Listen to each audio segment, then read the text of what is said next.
आप सबों को हैप्पी साबत, यीशु सहाय और जय मसीह की। मैं प्रभु का धन्यवाद देती हूँ क्योंकि उसने हमें पूरे हफ्ता भर हमारी रक्षा किया है और हमें इस साबत के दिन दिखाया है ताकि हम उसकी स्तुति और महिमा करने सकें। आइए हम बाइबल में से एक पदस्थल पढ़ें। यशायाह की किताब 58 अध्याय और उसके 13 और 14 पद। यशायाह 58 उसका 13 और 14 पद। इसमें यशायाह नबी ने ये लिखा है, यदि तू विश्राम दिन को अशुद्ध न करे अर्थात मेरे उस पवित्र दिन की अपनी इच्छा पूरी करने का यत्न ना करे और विश्राम दिन को आनंद का दिन और यहोवा का पवित्र किया हुआ दिन समझकर माने, यदि तू उसका सम्मान करके उस दिन को अपने मार्ग पर ना चले, अपनी इच्छा पूरी ना करे और अपनी ही बातें ना बोले, तो तू यहोवा के कारण सुखी होगा और मैं तुझे देश के ऊंचे स्थानों पर चलने दूंगा। मैं तेरे मूल पुरुष याकूब के भाग की उपज में से तुझे खिलाऊंगा, क्योंकि यहोवा ही के मुख से यह वचन निकला है। क्या ही सुंदर प्रतिज्ञा ईश्वर ने हमें दिया है। मैं इसी बाइबल के प्रतिज्ञा से आप सबों को इस ऑनलाइन साबत सर्विस में स्वागत करती हूँ और आशा करती हूँ कि आप सब आज के प्रोग्राम से आशीषित होंगे। चलिए हम सभा को आगे बढ़ाने के लिए अपने सरों को झुकाएं और हम ईश्वर से प्रार्थना करें। हे हमारे स्वर्गीय पिता, आप महिमा और आदर के योग्य हैं क्योंकि आपने इस पृथ्वी को अपने वचन से सृजा है और इसमें जान भी फूंका है। प्रभु, हम आपको धन्यवाद देते हैं क्योंकि आपने हमें पूरे हफ्ता भर हमारी रखवाली किया है, हर एक परेशानी से बचाया है और ये सबत के दिन हमें दिया है ताकि हम आपकी उपासना करने सकें, आपकी स्तुति और महिमा करने सकें। प्रभु, हम आज के प्रोग्राम के लिए प्रार्थना करते हैं। जो भी लोग इस प्रोग्राम में भाग लेंगे, आप उनकी अगुवाई करना और उनको आशीष देना। हम प्रार्थना करते हैं आज जितने भी लोग इस ऑनलाइन सर्विस में जुड़े हैं और आपकी उपासना कर रहे हैं, हर एक को आप आशीष देना, हर एक की अगुवाई करना और हर एक को आत्मिक रीति से बढ़ने होने देना। ईश्वर, हम प्रार्थना करते हैं उन भाई बहनों के लिए जो आज दुखी हैं, परेशान हैं, बीमारी से जूझ रहे हैं। आप उन पर आपने चंगाई भरे हाथ रखना ताकि वो चंगाई पाकर तेरी स्तुति और महिमा करने सके और तेरी गवाही देने सके।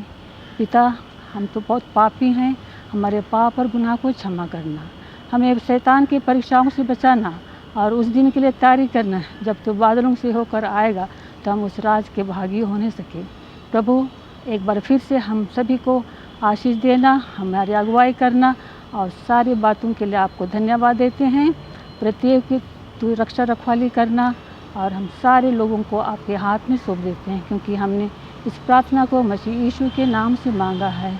सुन और ग्रहण करना, आमीन।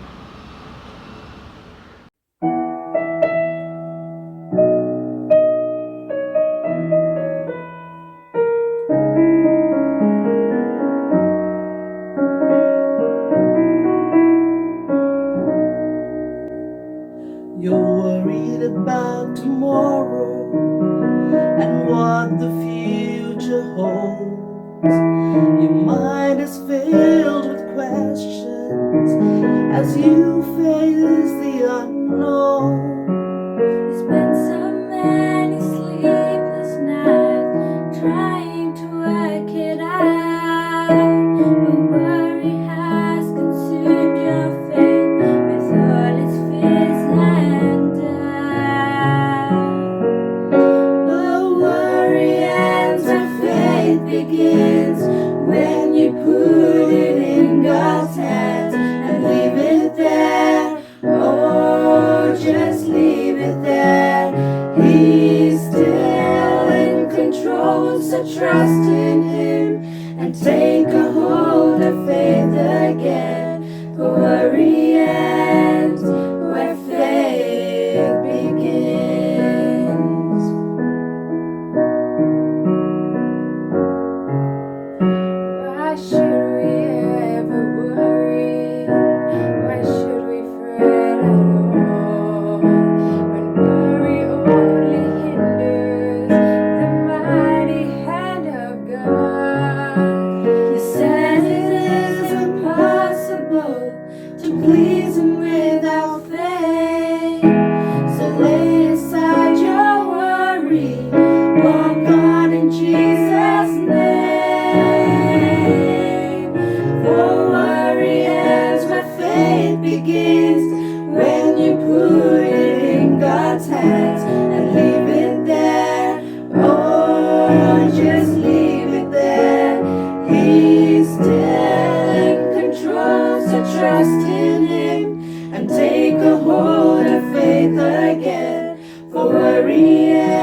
begins. For worry ends where faith begins.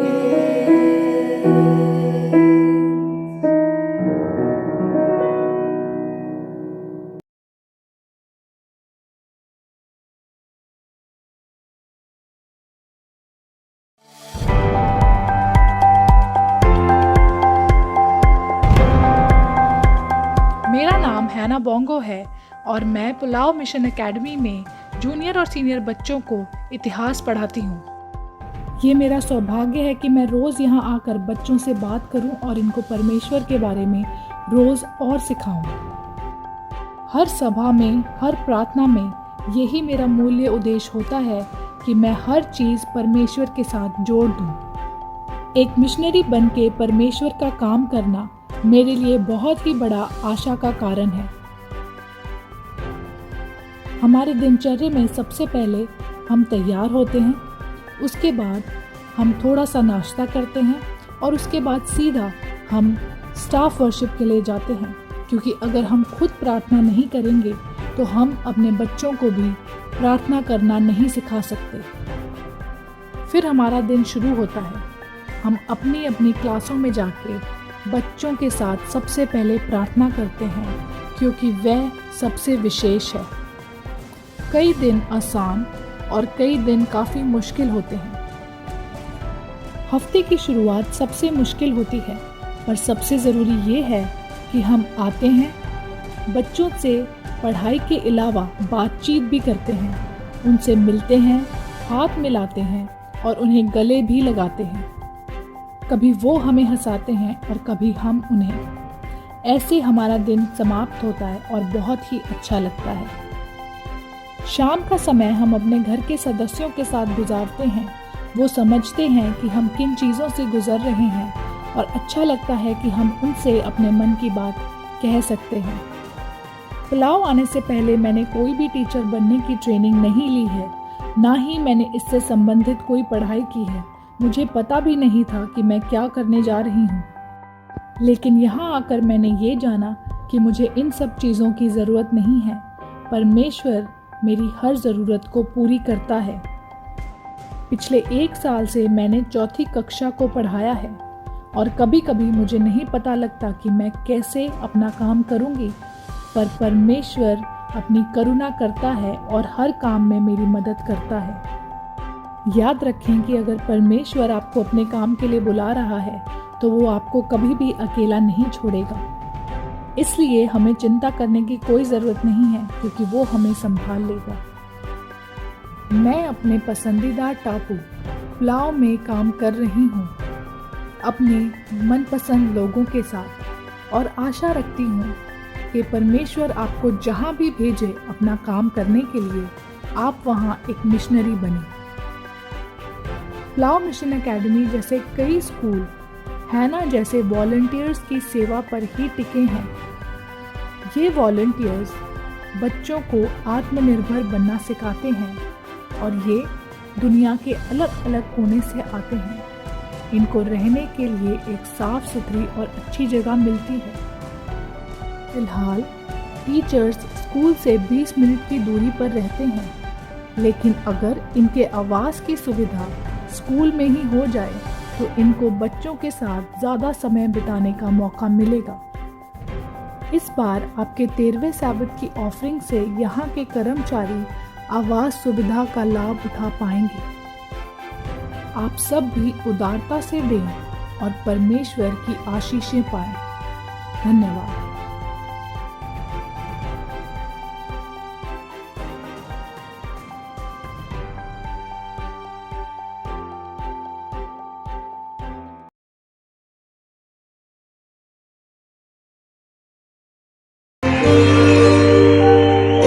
भजन संहिता 133 में दाऊद का लिखा हुआ गीत है। देखो कैसी अच्छी और खुशी की बात है कि सब भाई आपस में मिलकर रहें ताकि उनको बरकत मिले।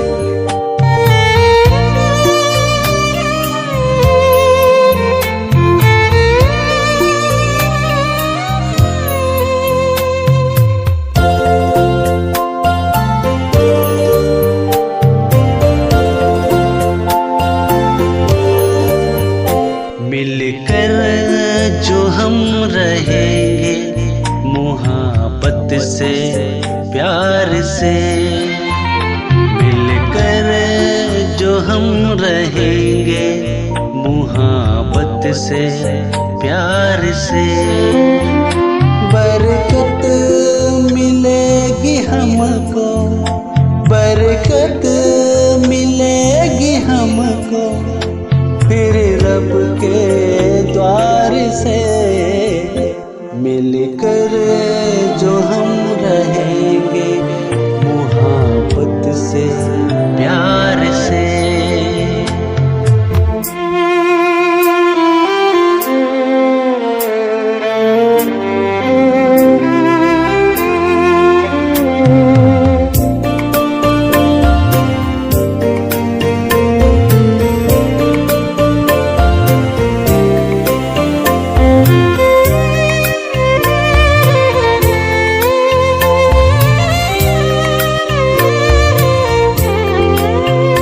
ये प्रेम है अजब से उस तेल की तरह, इसे सर पे जिसने डाला वो प्रीत में बहा।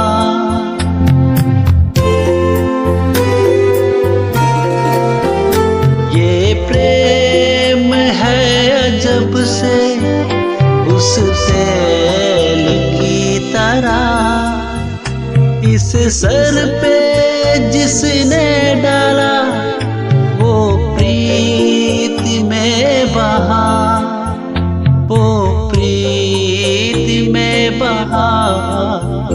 दुश्मन से भी तू मिलना मिले जैसे यार से।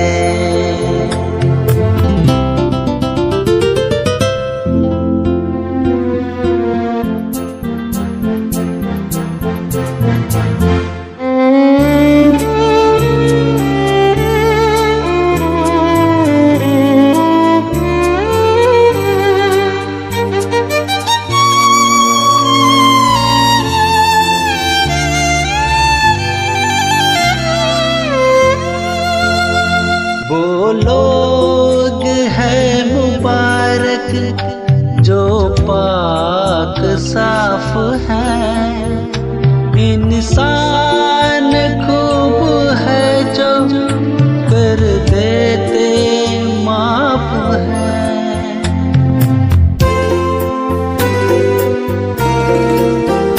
वो लोग हैं मुबारक जो साफ है, इंसान खूब है जो कर देते माफ है, कर देते माफ है।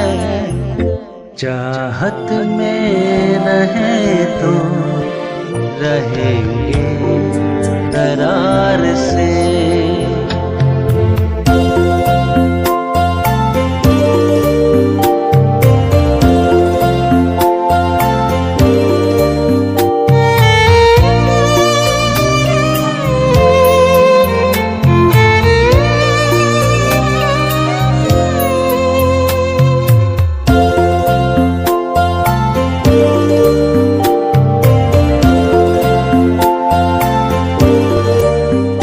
जो बोझ है हमारे दिल पे वो बांट ले, मिलजुल के सब दुआएं मालिक से हम करें।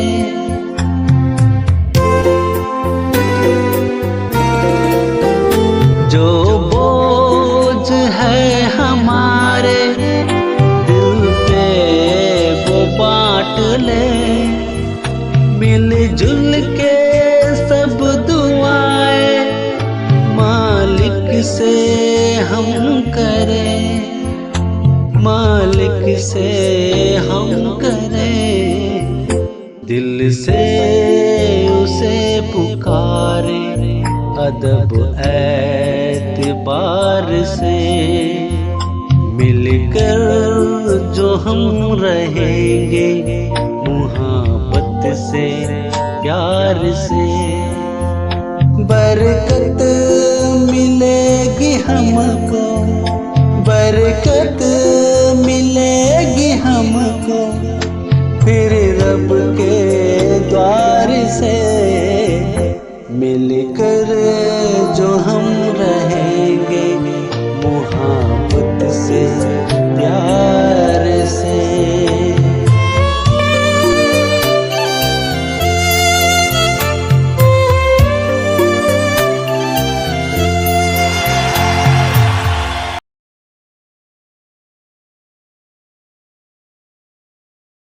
प्रिय दर्शकों, प्रभु यीशु के पवित्र और मधुर नाम में मैं दिल से आपका स्वागत करती हूँ। कितना सुंदर अवसर परमेश्वर ने हमें दिया है कि हम सब मिल के और आप भी हमारे साथ इस सब स्कूल के पाठ के अध्ययन में जुड़ सकते हैं। परमेश्वर ने हम सबको अच्छा स्वस्थ रखा है और ये ऑनलाइन के ज़रिए हमें ये अवसर दिया है कि हम सब स्कूल के पाठ का अध्ययन करें। मैं चाहूँगी कि हमारे जो अजीज़ हैं, हमारे गेस्ट, उनका भी मैं स्वागत करना चाहती हूँ। पास्टर फ्रैंकलिन फ्रांसिस, मैं आपका भी स्वागत करती हूँ, और पास्टर आर भारती आपका, कि आप हमारे इस पाठ का अध्ययन हम लोगों के साथ मिलके हमें करा सकते हैं। आज हम 2021 के त्रिमास का तीसरे त्रिमास में हैं, जिसका शीर्षक है मसीह में विश्राम। और आज हम 13 पाठ का अध्ययन करने जा रहे हैं। 12 पाठ हम पढ़ चुके हैं, अध्ययन कर चुके हैं, और इस सब स्कूल क्वार्टर का जो शीर्षक था वो था मसीह में विश्राम। हम जो जान चुके हैं कि हम किस तरीके से प्रभु यीशु में विश्राम कर सकते हैं। बहुत सी परेशानियां हमारे जीवन में हो, चाहे कितना भी दुख तकलीफ़, हमारा शारीरिक कष्ट, मानसिक कष्ट, कई किसी तरह का भी दबाव है, वो हम लोगों ने ये जाना है। चाहे हमारे पाप हो, गुनाह हो, हमारा दबाव हो, पर हम प्रभु यीशु के पास आ सकते हैं। वो हमें आमंत्रित करता है और उसमें हम विश्राम पा सकते हैं। प्रिय दर्शकों, आज हम 13 पाठ का अध्ययन करने जा रहे हैं और इसका शीर्षक है यीशु की प्रतिज्ञाओं में विश्राम करना, जो कि हमारे इस क्वार्टर का आखिरी अध्ययन है। इससे पहले कि हम अध्ययन में चलें, मैं चाहूँगी कि पास्टर फ्रैंकलिन फ्रांसिस हम सब के लिए प्रार्थना में अगुवाई करें। आइए प्रार्थना करें। स्वर्गीय पिता परमेश्वर, हम आपका धन्यवाद देते हैं आज के पवित्र सबत के लिए, आज की पवित्र संगति के लिए, कि हम सब मिल बैठकर प्रभु आज के सब स्कूल पाठ का अध्ययन कर सकते हैं। हम प्रभु अपने आप को आपके हाथ में समर्पित करते हैं, और विशेष करके हम अपने दर्शकों के लिए प्रार्थना करते हैं जो कि अपने अपने घरों में, अन्य अन्य स्थानों में बैठकर आज के सब स्कूल पाठ का आनंद उठाएंगे। और हम प्रभु अपने आप को भी आपके हाथ में सौंपते हैं, पास्टर भारती के लिए, मिसेस भारती के लिए, और मैं अपने आप के लिए। प्रभु हमें ज्ञान, बुद्धि और समझ दीजिए। अपनी पवित्र आत्मा के द्वारा प्रभु आप हमको मसा करें कि जो कुछ भी आज हम बोलें हमारी ओर से नहीं, पर वो सिर्फ़ और सिर्फ आपकी पवित्र आत्मा की ओर से और आपके पवित्र वचन में से बोला जा सके। हम सब अपने आप को आपके हाथ में समर्पित करते हैं। हमारे पाप और गुनाह को आप माफ़ करें, प्रभु यीशु मसीह के नाम से मांगते हैं, आमीन। आमीन। अजीज़ों, हम चाहेंगे कि आज का याद वतन हम ज़रूर पढ़ें, जो कि बहुत ही सुनहरी आयत है, जो पहला कुरिन्थियों उसकी 2 अध्याय की 9वीं आयत है। आप भी अपनी बाइबल खोल सकते हैं। प्रभु के वचन में इस तरह लिखा है, जो बातें आँख ने ना देखी और कान ने ना सुनी, और जो बातें मनुष्य के चित्त में नहीं चढ़ी, वे ही हैं जो परमेश्वर ने अपने प्रेम रखने वालों के लिए तैयार की हैं। प्रभु के इस वचन के पढ़े जाने पर हम सबको आशीष मिले। प्रिय दर्शकों, जैसा कि ये आयत हमें बताती है कि कई बारी जो है हमारी दिमाग में, हमारी समझ से कई बातें परे हैं, परमेश्वर ने जो हमारे लिए रखी हैं। जब हम इस दुनिया में जी रहे हैं, चल रहे हैं, अपना जीवन निर्वाह कर रहे हैं, ख़ास तौर से जितने भी लोग हैं, हम मसीही लोग, हम लोगों को परमेश्वर ने समझ, बुद्धि, ज्ञान और अपना पवित्र वचन दिया है, जिनके द्वारा जो है, जो उनकी प्रतिज्ञाएं हैं, जो उन्होंने हमसे वायदे किए हैं, उनके द्वारा हम शांति पा सकते हैं। कई बातें ऐसी हैं जो हमें समझ से बाहर हैं, परंतु जो परमेश्वर है हमारा, क्योंकि वो हमसे प्रेम रखता है और उसने हमारे लिए जो है बहुत ही अधिक हमारे लिए रखा है। हम देखते हैं कि गुज़रे वक्त में, हम इस दुनिया में जो हम देखते हैं अपने आसपास जो युद्ध चल रहा है, जो संघर्ष है अच्छाई और बुराई का, जो कि हम देखते हैं कि स्वर्ग में शुरू हुआ, बाइबल के जो हमें बताती है, जिसके अनुसार प्रभु यीशु और शैतान में जो संघर्ष शुरू हुआ, और उसमें हमारे प्रभु यीशु ने विजय हासिल की। आज वो ये इस दुनिया में है। हम देखते हैं कि बहुत सी परेशानियाँ, दुख, तकलीफ़, महामारियाँ हैं, प्राकृतिक आपदाएं हैं और देश में बहुत सा परेशानियां हैं, सरकार की, लोग, नागरिकों की बहुत सी परेशानियां हैं जो सामना कर रहे हैं। और मसीही लोग जो सताए भी जा रहे हैं, जो परमेश्वर के वचन को फैला रहे हैं, उनको भी सताहट चल रही है। वो अपने धर्मी जीवन जी रहे हैं, परंतु क्या हम देखते हैं, हम लोग कभी कभी निराश हो जाते हैं, हम दुखी हो जाते हैं जब ये सब अपने आसपास देखते हैं। परंतु हमें चाहिए कि हम प्रभु का वचन, जो हम प्रतिज्ञाएँ दी हैं, वायदे दिए हैं, उनको हम पढ़ते रहें, उनका मनन करते रहें, प्रार्थना करते रहें, और वो जो है हमें शांति और आराम देता है। और इन्हीं वचनों को आज हम और सीखेंगे, विस्तार से जानेंगे। हमारे जो अध्ययन कराने वाले हम सिखाएंगे कि हम और क्या करें ताकि जो है हम हताश ना हो, निराश ना हो और परमेश्वर की शांति हम में बनी रहे। हमारा जो आज का रविवार का पर्चा है उसका शीर्षक इस तरीके से है, अंत के बारे में एक दर्शन। और मैं चाहती हूँ पार्षद भारती हम सबको इस विषय में बताएं कि भविष्य के बारे में अच्छी खबरों का पता होने से आज हम कैसे आराम पा सकते हैं। पार्षद भारती आप इस बात पर रोशनी डालें कि जो आज हताश हैं, निराश हैं, परेशानियां हैं, पर अच्छी खबरें भी हैं, कैसे हम जो हैं शांति पा सकते हैं। ये हम सबके लिए बहुत खुशी का प्रश्न है कि हम जब इस दुनिया में जी रहे हैं, बहुत सी परेशानियां हैं, मुसीबतें हैं, जैसे मिसेज भारती ने भी उनको बताया, लेकिन उसके बावजूद भी अगर हम भविष्य के बारे में जानते हैं कि मुझे ये चीज़ मिलने वाली है या मेरे जीवन में ऐसा होने वाला है, तो हमें उन परेशानियों का सामना करने में हमें जो है मदद मिलती है, हम मजबूत रहते हैं। और ये जो प्रश्न पूछा है हम तमाम के लिए आज ये एक खुशी का बाइस हो, एक खुशी का कारण हो कि हम जब आज आपसे परमेश्वर के वचन के द्वारा इस भविष्य को हम आपको बताएं, तो आप अपने आप को उस भविष्य के लिए तैयार कर सकें जब आप इस दुनिया में रह रहे हैं। और सबसे जो खुशी की बात है वो हमारे प्रभु यीशु मसीह के बारे में है, जो हम बाइबल की जो आखिरी किताब है, प्रकाशित वाक्य की किताब, उसके पहले अध्याय की केवल 2 आयतें मैं यहाँ पर पढ़ रहा हूँ। पहला अध्याय उसकी 18 आयत और 19 आयत। यहाँ लिखा है, मैं मर गया था और अब देख मैं युगानुयुग जीवता हूँ और मृत्यु और अधोलोक की कुंजियाँ मेरे ही पास हैं। इसलिए जो बातें तूने देखी हैं और जो बातें हो रही हैं और जो बातें इसके बाद होने वाली हैं, इन सब को लिख ले। ये परमेश्वर के वचन में इस आखिरी किताब में लिखा गया है कि जो बीत चुका है परमेश्वर ने उसको भी हमें बताया, और जो हो रहा है उसको भी परमेश्वर हमें बता रहा है, और जो आने वाली चीज़ें हैं वो भी परमेश्वर ने अपने वचन के द्वारा अपने इस पवित्र शास्त्र में मेरे और आपके लिए लिख करके रख दी हैं। और यहाँ खुदावंद यीशु मसीह का दर्शन, यूहन्ना जो यीशु मसीह का चेला था, वो एक दर्शन देखता है। और अजीजों, अगर आप याद करते हैं तो खुदावंद यीशु मसीह के जी उठने के बाद वो अपने चेलों के साथ जो है वो गलील में जब वो पहाड़ पर गए और उनके देखते देखते उनको उठा लिया गया, तो वहाँ तमाम चेलों को जो है ये संदेश दिया गया, हे गलीली पुरुषों, तुम खड़े होकर के आकाश की तरफ क्या देख रहे हो? यही यीशु जो तुम्हारे पास से उठा लिया गया है, उनकी आंखों के देखते देखते उनसे ओझल हो गया, वही यीशु मसीह जो है वो वापस आएगा।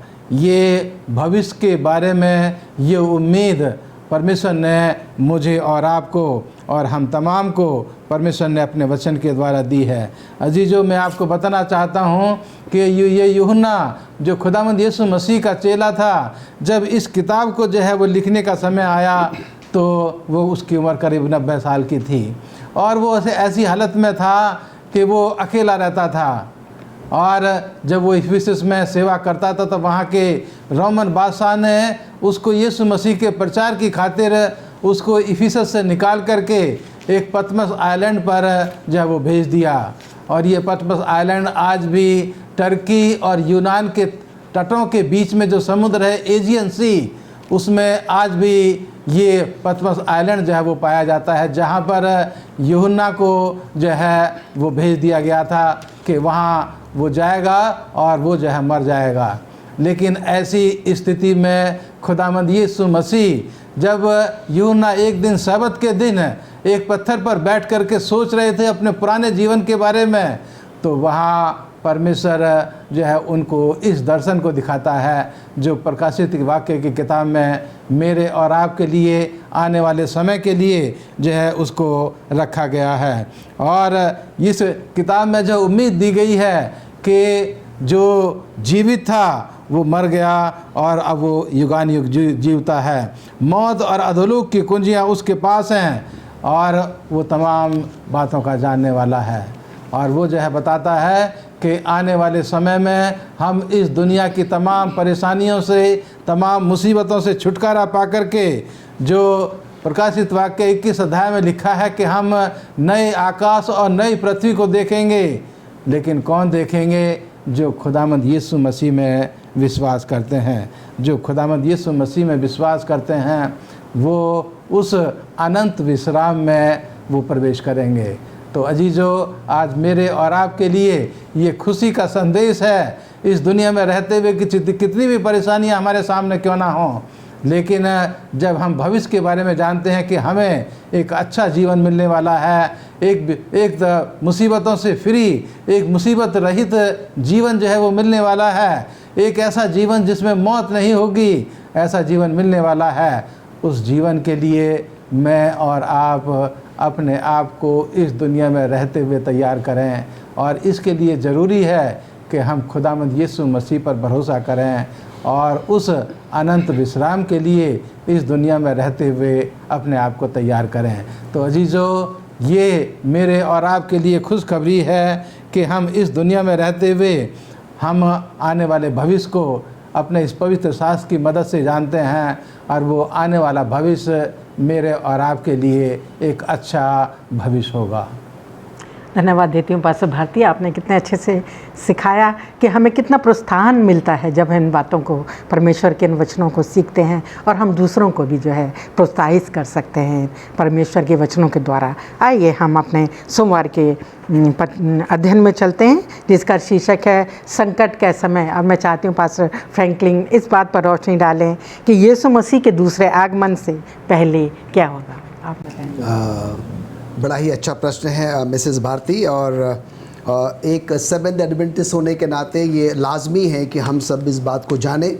और कई हद तक हम ये जानते भी हैं क्योंकि बचपन से ही जो है हमें ये वो तालीम, वो शिक्षाएं जो है वो दी जाती है। पर हम यहाँ पर देखते हैं कि जब हम मत्ती 24वां अध्याय जो पढ़ते हैं तो मत्ती 24 के भी अध्याय में जो है उन सारी घटनाओं के बारे में वर्णन है, जिक्र है जो कि यीशु मसीह के आने से पहले जो है वो घटेंगी। अगर हम बाइबल के इतिहास में जाएं, हम देखते हैं कि यीशु मसीह का दौर था। यीशु मसीह अपने शिष्यों के साथ हुआ करते थे और अक्सर यीशु मसीह जो है अपने शिष्यों को बार बार समझाया करते थे क्योंकि उनको पता था कि अब वो समय आने वाला है जबकि मैं इन शिष्यों को जो है वो छोड़कर जो है वो चला जाऊंगा। और हम यहाँ पर ये भी देखते हैं कि यीशु मसीह जो है आने वाली भविष्य की उन सारी घटनाओं के बारे में भी जो है उनको क्या करते थे, वो बताया करते थे। जब आप मत्ती 24वें अध्याय को पढ़ेंगे तो आप उसको जो है बेहतरीन तरीके से जो है वो समझ जाएंगे। और वैसे ही जो है जो बातें प्रभु यीशु मसीह ने अपने शिष्यों को आज से 2000 साल पहले बताई, वही आज प्रभु यीशु मसीह हम सबों को जो है, जो हम आत्मिक इजराइली हैं, आज के समय में रह रहे हैं, प्रभु यीशु मसीह जो है अपने वचन के माध्यम से हमें ये बताना चाहते हैं कि यीशु मसीह की आमद से पहले जो है वो कौन कौन सी घटनाएं जो है वो घटेंगी। और इसके लिए प्रभु यीशु मसीह जो है हम सबों को बहुत ही सतर्क, बहुत ही सावधान जो है वो करना चाहते हैं। उसका सिर्फ एक ही कारण है, क्योंकि परमेश्वर हमसे बहुत बहुत प्रेम करता है। प्रभु यीशु मसीह हमसे जो है वो बहुत प्रेम करते हैं। परमेश्वर नहीं चाहता कि हमें से कोई भी नाश हो, कोई भी बर्बाद हो, कोई भी जो है वो तबाह हो। परमेश्वर चाहता है कि हम सब उसके उस विश्राम में क्या करें, हम प्रवेश करें, उसके साथ हम क्या करें, सुरक्षित रहें। और इसीलिए जो है प्रभु यीशु मसीह जो है कुछ ऐसी घटनाएं हैं जिनके बारे में क्या कर रहा है, वो जिक्र कर रहा है मत्ती 24वें अध्याय में। और बहुत सारी घटनाएं हैं, पर उसमें से हम सिर्फ चंद घटनाएं जो है वो देखेंगे। और ये घटनाएं जो है हम सबों को क्या करेंगी, सतर्क करेंगी, सावधान करेंगी कि जब हम एक ऐसे परिवेश में, हम एक ऐसे माहौल में हैं, जब हम इन सारी घटनाओं को अनुभव करते हैं तो हम सबको जो है वो कैसे रहने की ज़रूरत है। अगर हम मत्ती 24:4 में पढ़ेंगे तो वहाँ पर लिखता है कि कोई तुम्हें भरमाने ना पाए। हम एक ऐसे समय में रह रहे हैं, लोग जो है अलग अलग भेष बदल कर जो है वो हमारे पास आते हैं, हमें भरमाने की कोशिश करते हैं। और कई बार क्या होता है कि हम बड़े नादान होते हैं और हम उनके बहकावे में जो है वो आ जाते हैं। और यहाँ पर प्रभु यीशु मसीह हमें सतर्क और सावधान करना चाहते हैं। मत्ती 24:5 में लिखता है कि वो ये भी कहेंगे कि मैं मसीह हूँ। और आपने कई ऐसे उदाहरण देखे होंगे, पढ़े होंगे, सुने होंगे, जो कई लोग क्या कहते हैं, अपने आप को मसीह जो है वो कहते हैं, उनका बाइबल का ज्ञान भी होता है। कई लोग तो ऐसे हैं वो अपना वेशभूषा भी जो है वो प्रभु यीशु मसीह के समान जो है वो बना लेते हैं। यहाँ पर भी मुझे और आपको जो है वो सतर्क और सावधान होने की जो है वो ज़रूरत है, क्योंकि हम देखते हैं कि प्रकाशित वाक्य 1:7 में कहता है कि जब प्रभु यीशु मसीह आएगा तो क्या होगा, हर एक आँख उसको देखेगी। और ये लोग जो ये कहते हैं कि भाई हमने प्रभु यीशु मसीह को अलग अलग राज्यों में, अलग अलग देशों में, अलग अलग स्थानों में देखा है, तो ये बिल्कुल भी क्या है कि गलत है। हमें सतर्क और सावधान होने की ज़रूरत है। मत्ती 24:6 में मिसेस भारती ने हमें पहले ही बताया हुआ कि आज के समय में हर शहरों में, राज्यों में, देशों में क्या हो रहे हैं, लड़ाई झगड़ा जो है वो हो रहे हैं। और ये सारी बातें जो है बाइबल में है, भविष्यवाणी जो है वो की गई हैं, पर हमें सतर्क और सावधान होने के लिए कहा जाता है। मत्ती 24:9 में लिखता है कि मेरे कारण लोग तुम्हें क्या करेंगे, सताएंगे। और वो समय ज़्यादा अजीज़ों ज़्यादा दूर नहीं है। आज के कई ऐसे राज्यों में हम देखते हैं जो हमारे प्रचारक हैं, परमेश्वर के सेवकगण हैं, जब वो सुसमाचार प्रचार करने के लिए जाते हैं, पत्र पत्रिकाओं को क्या करते हैं, लोगों में बांटते हैं, उनको पकड़ाया जाता है, उनको मारा पीटा जाता है, उनको घायल किया जाता है, उनको प्रताड़ित जो है वो किया जाता है। और ये समय ज़्यादा दूर नहीं है, हम बहुत ही शीघ्र जो है इन सब बातों को क्या करेंगे, अनुभव करेंगे। मत्ती 24:12 में लिखता है कि अधर्म के कारण क्या होगा, हमारा प्रेम ठंडा हो जाएगा। आज के समय में हम देखते हैं कि वो प्रेम जो पुराने ज़माने में हुआ करता था, पति पत्नी के बीच में, भाई बहनों के बीच में, माँ बाप के बीच में, परिवारों के बीच में, जबकि हम संयुक्त परिवार में रहा करते थे, आज वो सब कुछ क्या हो गया, बिल्कुल भी जो है वो ठंडा हो गया। ये सब प्रभु यीशु मसीह के आने की पहले की घटनाओं के बारे में क्या हो रहा है, वो जिक्र हो रहा है। लेकिन हम सबों के लिए एक बहुत ही अच्छी बात है, और वो है मत्ती 24:13 में लिखता है कि वो कहता है, परंतु जो अंत तक धीरज धरेगा उसी का जो है वो उद्धार होगा। ये सारी बातें हम अनुभव करेंगे, हम सबको सहना होगा, उसको अपने जीवन में क्या करना पड़ेगा, हमको देखना भी पड़ेगा। पर हमें एक ऐसी दिलासा दी जाती है, एक ऐसी उम्दा उम्मीद दी जाती है, हमें डरने की, घबराने की, परेशान होने की ज़रूरत नहीं है मैडम, क्योंकि परमेश्वर का वचन कहता है परंतु जो अंत तक धीरज धरेगा उसी का जो है वो उद्धार होगा। और प्रभु यीशु मसीह की आमद कब होगी, मत्ती 24:14 में लिखता है, और राज्य का ये सुसमाचार सारे जगत में सुनाया जाएगा, सब जातियों में गवाही होगी, और तब जो है वो अंत जो है वो आ जाएगा। तो इन सारी बातों को जो निचोड़ है, सार है, वो ये है, प्रभु यीशु मसीह के आने से पहले वो तमाम घटनाएं घटेंगी, पर हमें इससे डरने की, घबराने की ज़रूरत नहीं है। अपना संपूर्ण विश्वास और भरोसा जो है सिर्फ और सिर्फ प्रभु परमेश्वर पर रखने की ज़रूरत है। प्रभु हमारे साथ है, प्रभु हमें इन सब बातों को सहने की शक्ति और सामर्थ देगा। शुक्रगुजार हूँ पास्टर फ्रैंकलिन, प्रभु हमारे साथ है और हमें जो है उस पर भरोसा रखना है। आइए जो है हम मंगलवार के अध्ययन में चलते हैं, जिसका शीर्षक इस तरह है, वह काम जो परमेश्वर हमें अभी करने को देता है। मैं चाहती हूँ पास्टर भारती इस बात पर रोशनी डालें, हमें समझाएं कि आज हमें क्या महत्वपूर्ण काम परमेश्वर करने के लिए देना चाहता है। आज दुनिया में रहते हुए मेरे और आपके लिए जो सबसे ज़रूरी और सबसे ख़ास काम जो परमेश्वर ने हमें दिया है, जो मिसेस भारती ने अभी आपके सामने सवाल रखा कि वो क्या ज़रूरी काम है जो परमेश्वर ने मुझे और आपको और अपने तमाम विश्वासियों को इस अंत के समय में करने के लिए कहा है। अजीज़ों, मैं आपको बताना चाहता हूँ, जैसे आज हम सीख रहे हैं, जो प्रकाशित वाक्य की किताब में मैंने आपको बताया कि परमेश्वर ने दर्शन में दिखा करके यूहन्ना को ये सारे शुभ संदेश जो हैं परमेश्वर ने उनको दिए। और ये कोई मनगणन कहानी नहीं है जिसका मैंने आज जिक्र किया। पतमस द्वीप जो है आज भी जो हमारा टर्की देश है, जो यूनान देश है, उसके साथ जो एजियन सी है, उसके बीच में, उन दोनों देशों के तटों के बीच में आज भी वो पतमस द्वीप जो है वो पाया जाता है, जहाँ पर यूहन्ना को इस अंतिम समय के लिए परमेश्वर ने ये संदेश दिया। और परमेश्वर ने जो है आज उस द्वीप को लोगों ने जो है एक टूरिस्ट स्पॉट जो है वो बना करके रखा हुआ है। और जैसे ही वहाँ पर हम प्रवेश करते हैं उस द्वीप में, सबसे पहले वहाँ यूहन्ना की और यीशु मसीह की तस्वीर जो है एक बहुत बड़ी स्टैचू वहाँ पर लगा करके रखी हुई है। तो ये सच्चाई है परमेश्वर के वचन की, जो इसमें बताया गया है वो बिल्कुल सच्चा और बिल्कुल जो है विश्वास करने लायक है। और आज जो स्वर्गदूतों का संदेश, जो यूहन्ना की किताब, प्रकाशित वाक्य की किताब 14वें अध्याय की 6 आयत से लेकर के 9 आयत तक, जिसको जो है यहाँ पर लिखा गया है, और यही अजीज़ों सबसे मुख्य और ख़ास काम है मेरे और आपके लिए। हम इस दुनिया के लोगों को परमेश्वर के वचन के बारे में उनको जो है जानकारी दें। और जैसा पहला फरिश्ता जो है यहाँ पर कहता है कि परमेश्वर से डरो, उसकी महिमा करो, क्योंकि उसके न्याय करने का समय आ पहुँचा है। ये कितना खास और कितना उत्तम संदेश है जो मुझे और आपको आज दुनिया के उन तमाम लोगों को देना है जो यीशु मसीह के बारे में नहीं जानते, कि हम परमेश्वर से डरें, उसमें विश्वास करें, उसकी महिमा करें, क्योंकि उसके न्याय करने का समय जो है वो बहुत नज़दीक आ पहुंचा है। दूसरा फरिश्ता जो है कहता है कि बेबीलोन गिर पड़ा, जिसने अपने व्यभिचार की कोप में मदिरा सारी जातियों को पिलाई है। अजीजों, वो झूठी शिक्षा जो बेबीलोन से शुरू हुई और उस बेबीलोन ने दुनिया के तमाम लोगों के साथ जो है उसको सिखाया, आखिर में हम उसका यहाँ दर्शन देखते हैं कि वो झूठी शिक्षा जो है एक दिन ख़त्म होगी और उसका सिखाने वाला भी जो है वो उसी के साथ नाश हो जाएगा।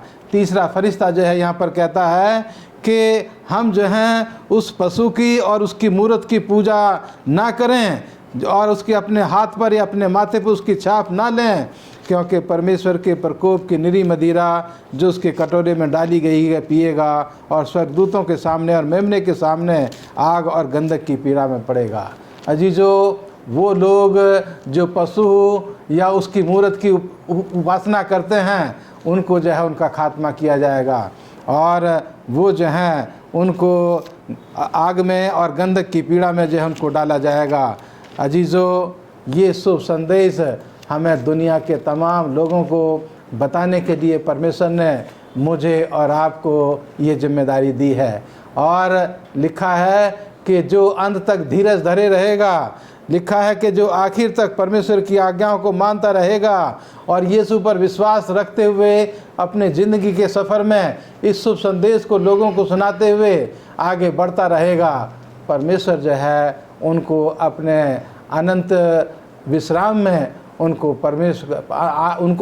प्रवेश करने के लिए आमंत्रित करेगा कि हे मेरे मुबारक लोगों, आओ और इस अंतिम विश्राम में, इस अनंत जीवन में मेरे साथ जो है वो सहभागी हो।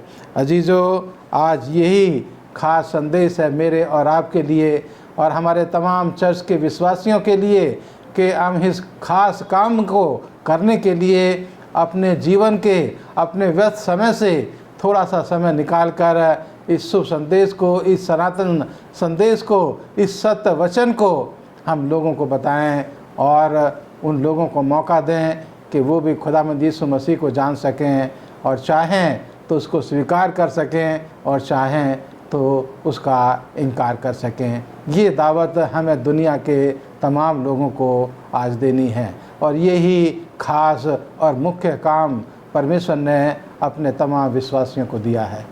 शुक्रगुजार हूँ पास्टर भारती आपका इतने अच्छे संदेश के लिए जो आपने हमें सिखाया है, बताया है।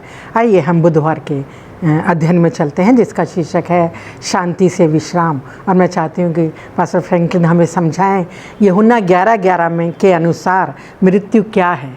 इस पर आप हमें समझाएं कि क्या मतलब है, मृत्यु क्या है।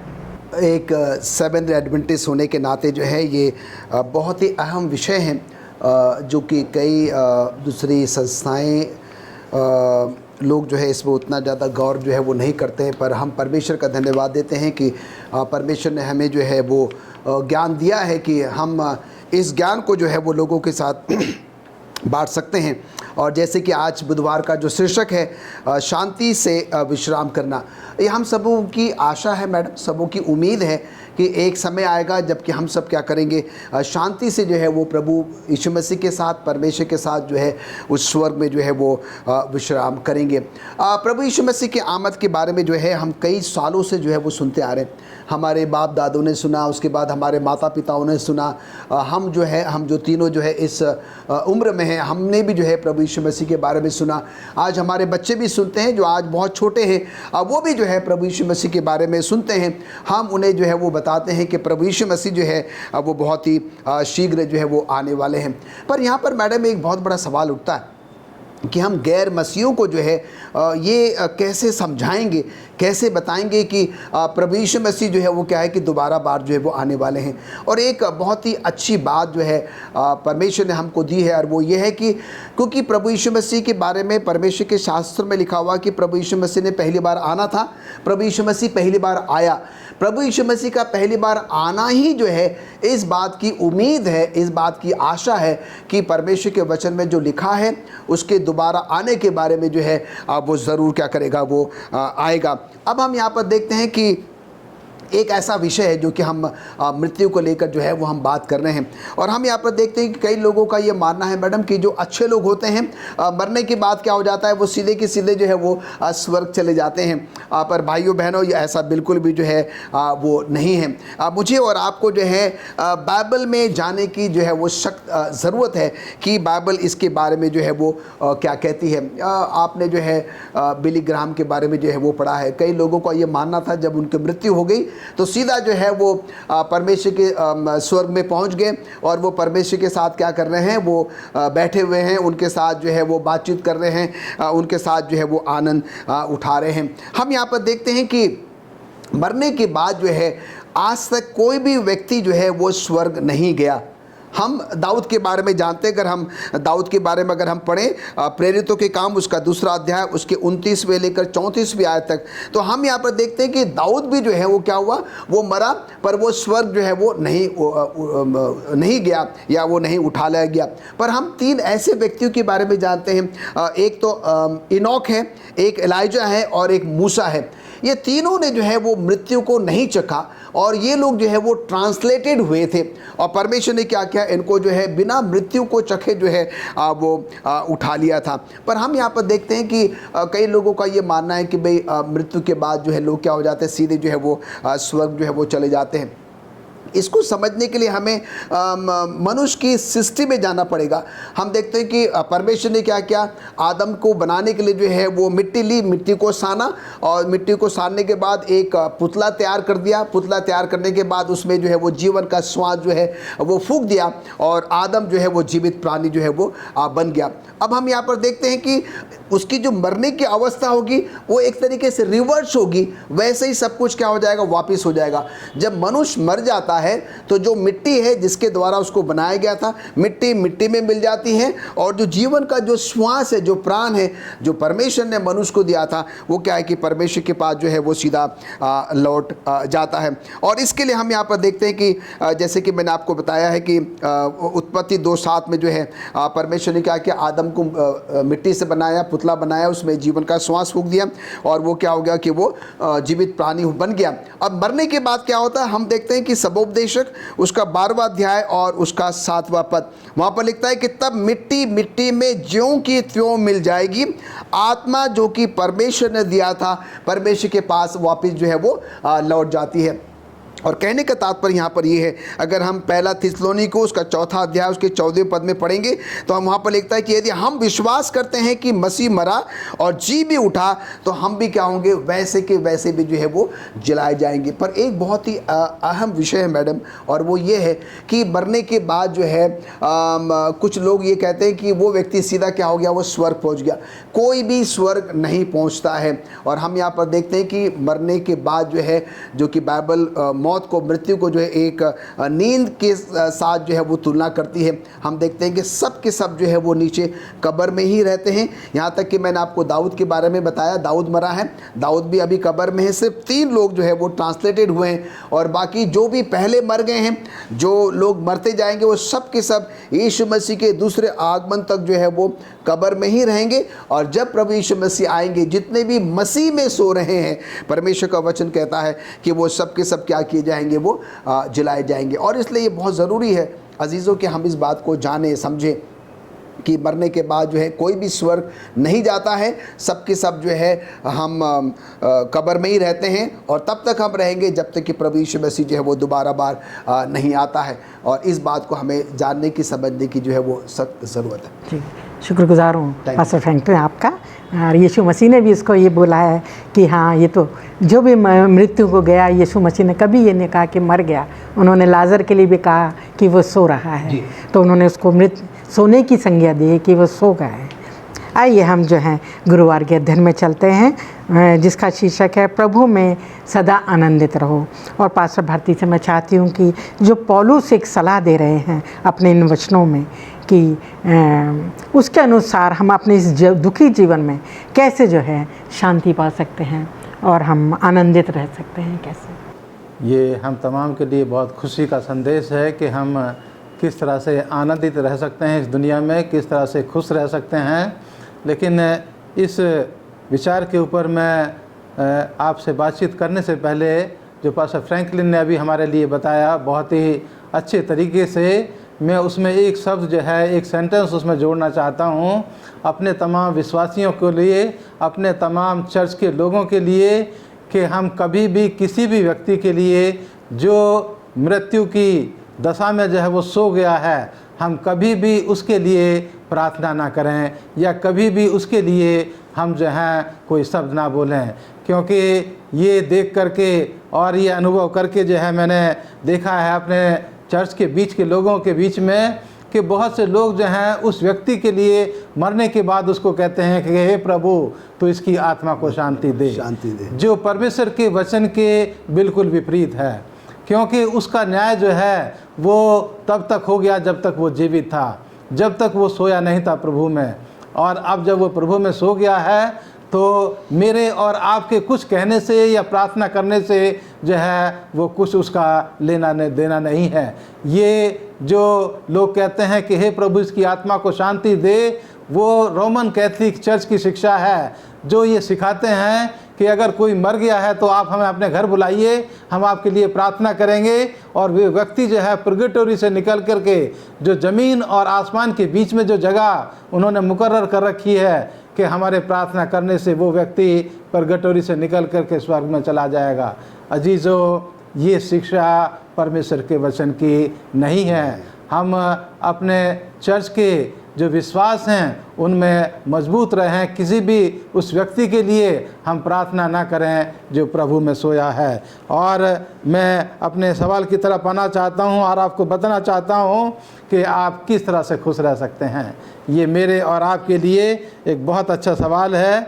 जैसा हम इस दुनिया में जीवन व्यतीत कर रहे हैं, तो यहाँ जो है मैं पढ़ना चाहते हैं फिलिपियों की किताब, और उसके जो है 4 अध्याय से लेकर के यहाँ 6 आयत तक जो है वो मेरे और आपके लिए बहुत ही अच्छी चीज़ जो है यहाँ पर लिखी गई है। फिलिपियों 4 अध्याय और उसकी 4 आयत से लेकर के 6 आयत तक, प्रभु में सदा आनंदित रहो। मैं फिर कहता हूँ आनंदित रहो। तुम्हारी कोमलता सब मनुष्यों पर प्रकट हो। प्रभु निकट है।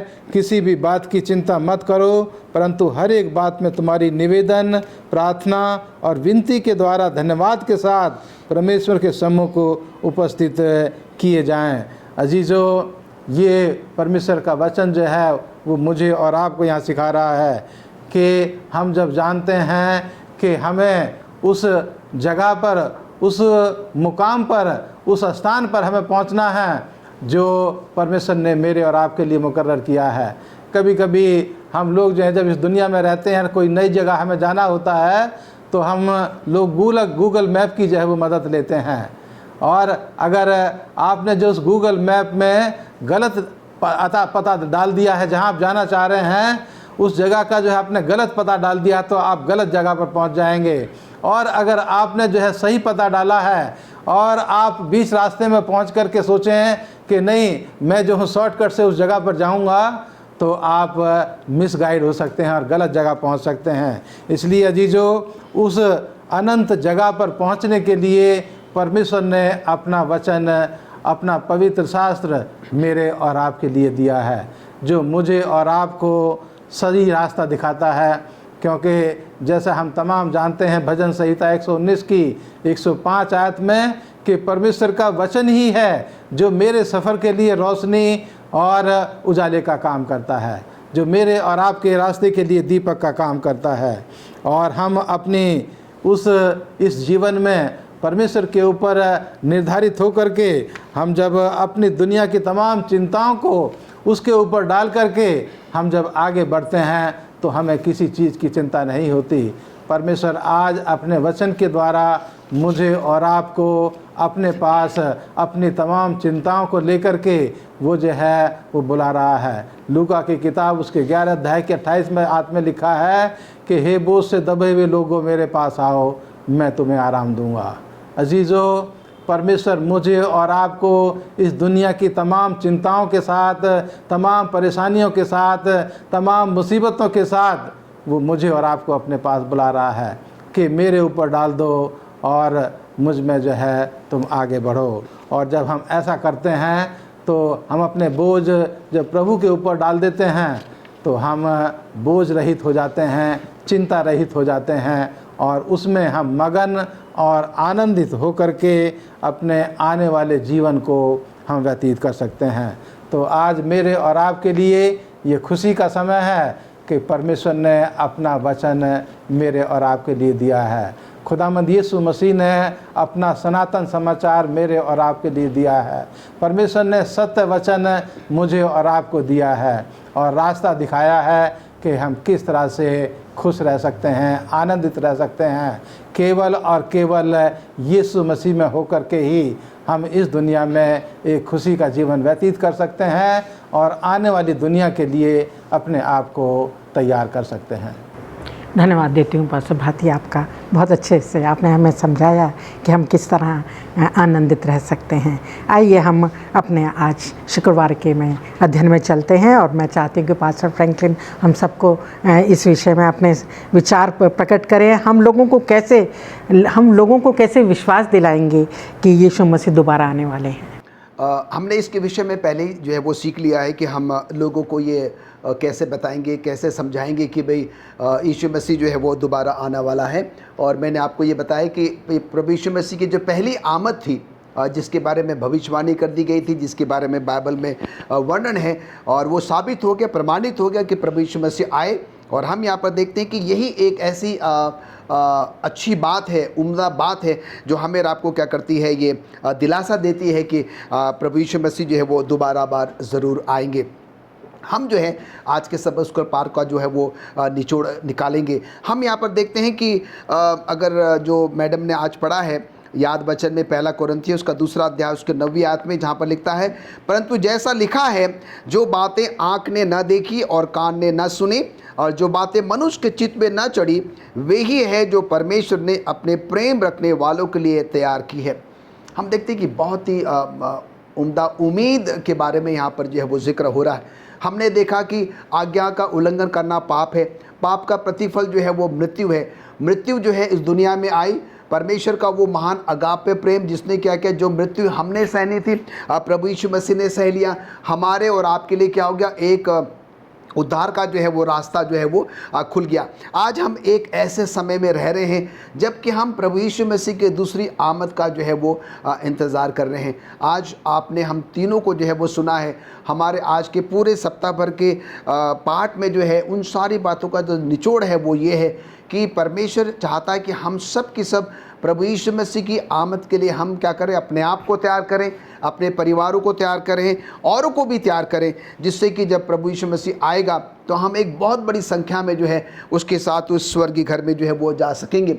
मत्ती 24 में हमने पढ़ा वो सारी घटनाएं जो हैं प्रतिदिन हम क्या करते हैं, घटते हुए देखते हैं, हम उसको अनुभव जो है अब वो कर रहे हैं। हमने ये भी पढ़ा है कि हमें इन सारी परीक्षाओं से, इन सारी घटनाओं से डरने की, घबराने की, परेशान होने की ज़रूरत नहीं है।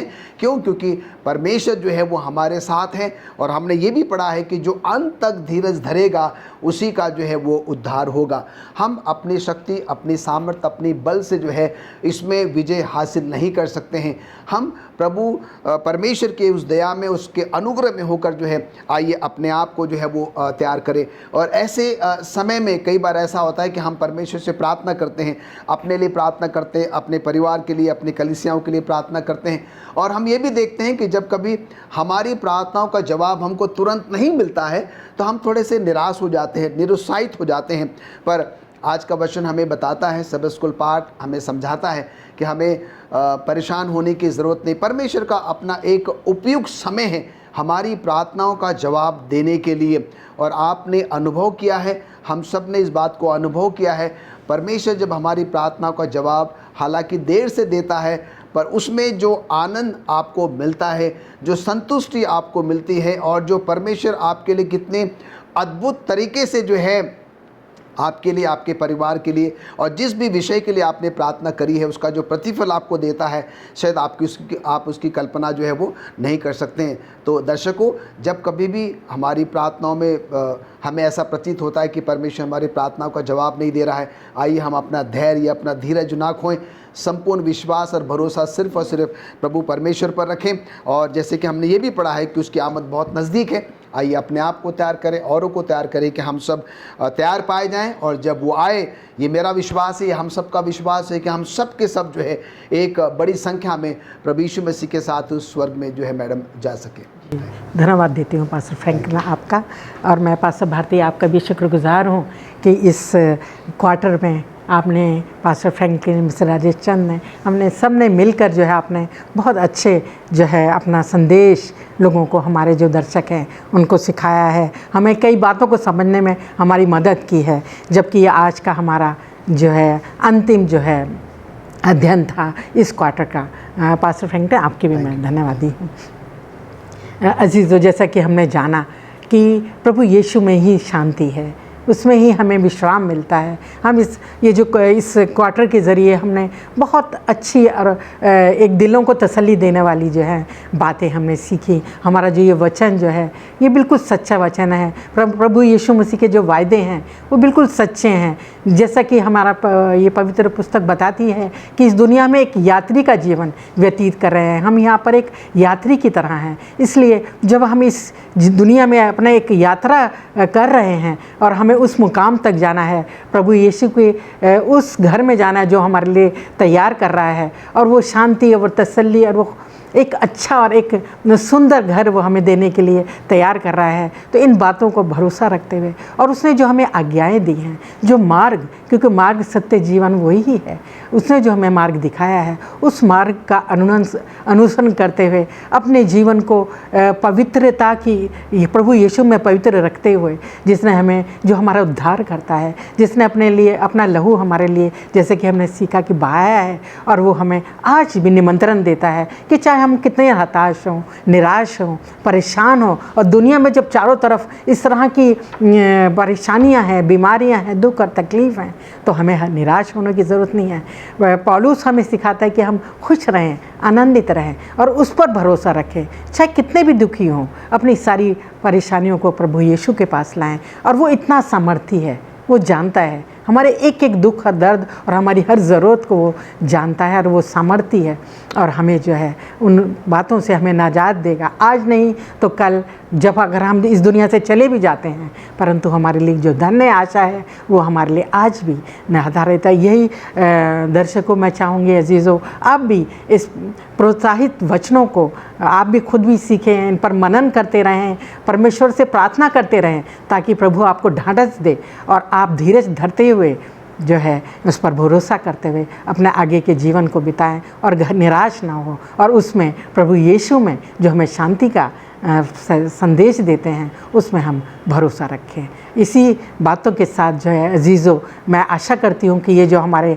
इस क्वार्टर आप लोगों को बहुत आशीषित हुए होंगे और आपको बहुत उत्साहित और प्रोत्साहन मिला होगा इन वचनों को, उनके वायदों को पढ़कर। परमेश्वर हम सबको आशीष दे। और मैं चाहती हूँ कि जब हम ख़त्म करते हैं इस अध्ययन को, पास्टर भारती हम सब की दुआ में अगुवाई करें। आइए प्रार्थना करें।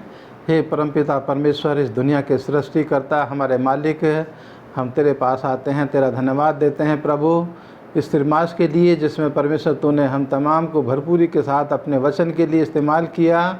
परमेश्वर हम तेरे शुक्रगुजार हैं, तेरा धन्यवाद देते हैं अपने तमाम दर्शकों के लिए भी जिन्होंने परमेश्वर खुले मन से तेरे वचनों को परमेश्वर सीखा है।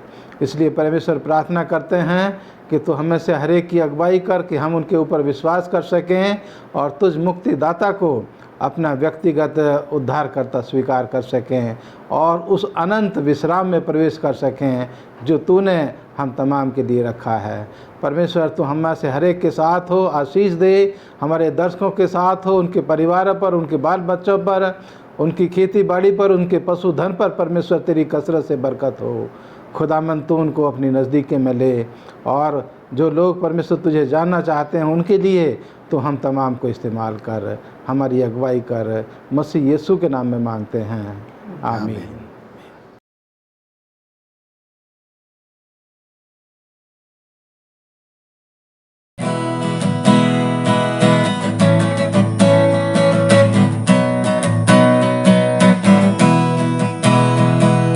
प्रभु के सर्वे तोर महिमा जीवन अधूरा है रे। बताओ कैसन मोय करुणा तो के प्यार कितना प्रभु। प्रभु के सर्वे तोर महिमा जीवन अधूरा है रे।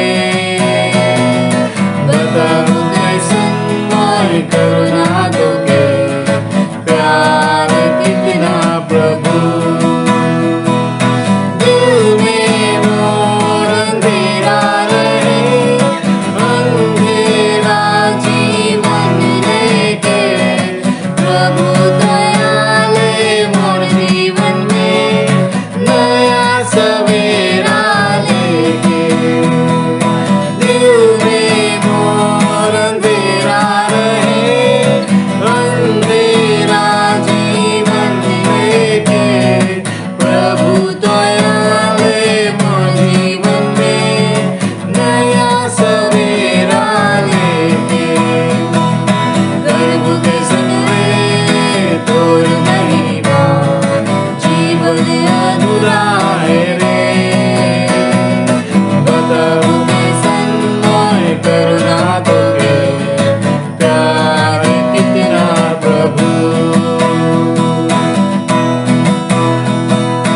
करबू मोय प्रभु तोरे भजन, तोर नाम ले लेके चलबू। जीवन कर रास्ता बड़ा कठिन, तोरे में आशा रखबू।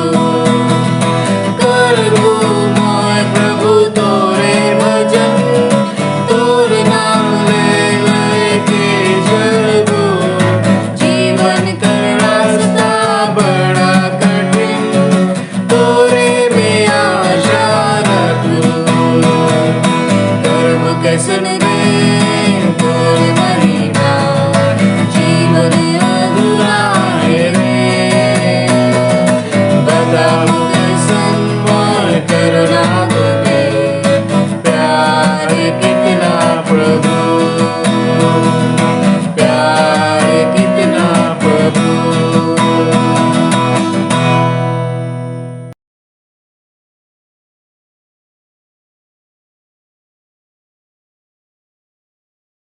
Happy Sabbath. Blessed to bless. हमें आशीषित किया गया है ताकि हम दूसरों के लिए आशीष का कारण बने। हमारा जो आज की सभा का टॉपिक है, जो विषय है, वो ये है।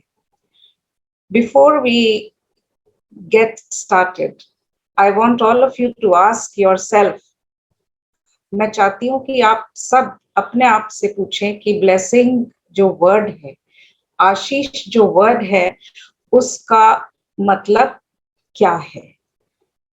कहने का मतलब हम इसको रोजाना काम में लेते हैं, इस शब्द का उच्चारण हम रोज करते हैं। हम कहते हैं आई एम सो ब्लेस्ड। जब हम फोन करते हैं तो हमारी बातचीत का अंत होता है have a blessed day. And then when somebody is happy, जब कोई खुश होता है कि आप अच्छा कर रहे हैं, तो हमारा जवाब होता है God has really blessed me. जब हमें छींक आती है तो हम बोलते हैं ब्लेस यू या bless me. And there are many more ways in which we use this word. इस शब्द को हम इतना यूज करते हैं, इतना काम में लेते हैं कि ये एक साधारण शब्द बन गया है। लेकिन ब्लेसिंग या आशीष जो शब्द है, उसका परमेश्वर के लिए क्या मतलब है। आइए हम छोटी सी प्रार्थना करते हैं। स्वर्गीय परमेश्वर, आपका धन्यवाद हो कि ये समय आपने हमें दिया कि हम आपके वचन से कुछ सुना सकते हैं और कुछ सीख सकते हैं, अपने लिए भी और दूसरों को भी सिखा सकते हैं। हमारे दिलों और दिमाग को खोल परमेश्वर कि हम आशीषों के बारे में सीखें और सही मायने में उसे अपनाने की कोशिश करें। मांगते हैं यीशु के नाम से, आमीन। तो आगे बढ़ने से पहले मैं स्क्रीन शेयर करना चाहूंगी ताकि हम अच्छे से इस चीज को समझ सकें।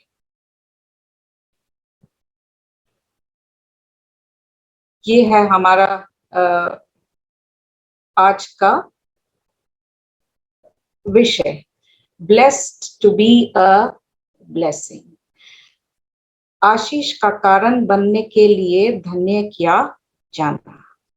और जैसे कि मैंने कहा कि आशीष शब्द जो है वो बहुत सामान्य आजकल हो गया है, लेकिन मैं आपको बता दूं कि जेनेसिस की पुस्तक में, पवित्र शास्त्र में जेनेसिस की पुस्तक में, उत्पत्ति की पुस्तक में ब्लेस या ब्लेसिंग या ब्लेस्ड, आशीष, आशीषित, इन शब्दों का उच्चारण कम से कम 30 बार हुआ है। तो जाहिर सी बात है कि इस शब्द का मतलब कुछ बहुत महत्वपूर्ण होगा। आइए हम चलते हैं उत्पत्ति की पुस्तक, उसके 12वें अध्याय में, और हम जो पद है जिसको हम ध्यान देंगे जिस पर, वो है दूसरा पद, जहां पर परमेश्वर अब्रम को कहता है, और मैं तुझ से एक बड़ी जाति बनाऊंगा और तुझे आशीष दूंगा और तेरा नाम बड़ा करूंगा और तू आशीष का मूल होगा। तू आशीष का मूल होगा। अब हम अब्रम का जो जीवन था उसके बारे में, उसको जो बुलाहट आई थी परमेश्वर की ओर से, उससे पहले के जीवन के बारे में ज्यादा हम नहीं जानते हैं। लेकिन अध्याय 12, उत्पत्ति अध्याय 12 से हम जानते हैं कि अब्रम तेरह का पुत्र था और साराय का पति था। लेकिन साराय और अब्रम के पास कोई संतान नहीं थी। अब उस जमाने में या उस युग में औलाद होना बहुत जरूरी था, ना केवल इसलिए कि संतान जो है वो बुढ़ापे में अपने माँ बाप की सेवा करते थे, लेकिन इसलिए कि संतान से, स्पेशली पुत्र से जो है वंश आगे बढ़ता था। लेकिन अब अब्राहम और सारा के पास कोई औलाद नहीं थी और इस समय अब्राहम 75 वर्ष का था। ये हम सब उन लोगों के लिए भी ये एक मैसेज है जो आज 75 वर्ष के हो गए हैं और वो सोचते हैं कि वो किसी के लिए भी कुछ नहीं कर सकते। जब भी आपके मन में ये ख्याल आए तो आप याद रखें कि परमेश्वर ने अब्राहम को 75 वर्ष की उम्र में बुलाया। मैं इमेजिन कर सकती हूँ कि अपने बढ़ी हुई उम्र के साथ अब्राहम अपने तंबू के आगे, अपने टेंट के सामने बैठकर कुछ नाश्ता पानी कर रहा होगा, जब परमेश्वर उस पर प्रकट हुआ और परमेश्वर ने उससे कहा होगा, चलो अब्राहम अपने बैग्स पैक करो, अपने सामान पैक करो, क्योंकि हम एक लंबी यात्रा पर जा रहे हैं, और अपने साथ सारा को भी तुम लेना, क्योंकि और ये जो यात्रा है ये बहुत लंबी होगी, लेकिन तुम्हें इसके लिए बहुत अच्छा रिवॉर्ड मिलेगा या बहुत अच्छा कंपेंसेशन पैकेज मिलेगा। और दूसरी बात जो मैं कहना चाहता हूँ तुमसे वो ये है कि जो भी तुम्हारे पास है वो सब कुछ पैक कर लेना, क्योंकि हम वापस नहीं आएंगे। और शायद ये भी कहा होगा कि मैं नहीं जानता कि तुम्हें अभी मैं नहीं बता रहा हूँ कि हम कहाँ जा रहे हैं, लेकिन अगर तुम मेरे साथ रहोगे तो सब कुछ ठीक होगा और पृथ्वी की सारी जातियां तुम्हें धन्य कहेंगी। शायद ऐसा कुछ वार्तालाप हुआ होगा। तो अब्राहम इस बुलाहट से बहुत शॉक हो गया होगा और उसको कुछ नहीं सूझा होगा सिवाय इसके कि वो अपने जो सामान है उसको पैक करे और वहां से चले। अब ये जो बुलाहट थी ये बहुत बड़ी थी, ये आशीष भी बहुत बड़ी थी। उसको कहा गया कि सारी जातियां उसको धन्य कहेंगी और ये युगों युगों तक याद रही ये आशीष। लेकिन तथ्य ये है, सच्चाई ये है कि परमेश्वर आज भी बुलाता है और वो आज भी आशीषित करता है। और हो सकता है कि जिस तरह वो प्रत्यक्ष रूप से अब्राहम के सामने प्रकट हुआ वो इस तरह आजकल प्रकट नहीं होता है, लेकिन गॉड ब्लेसेस स्टिल, वो आज भी आशीषित करता है। कैसे? छोटी सी बात लेते हैं, हम बच्चों के लिए VBS करते हैं, वेकेशन बाइबल स्कूल।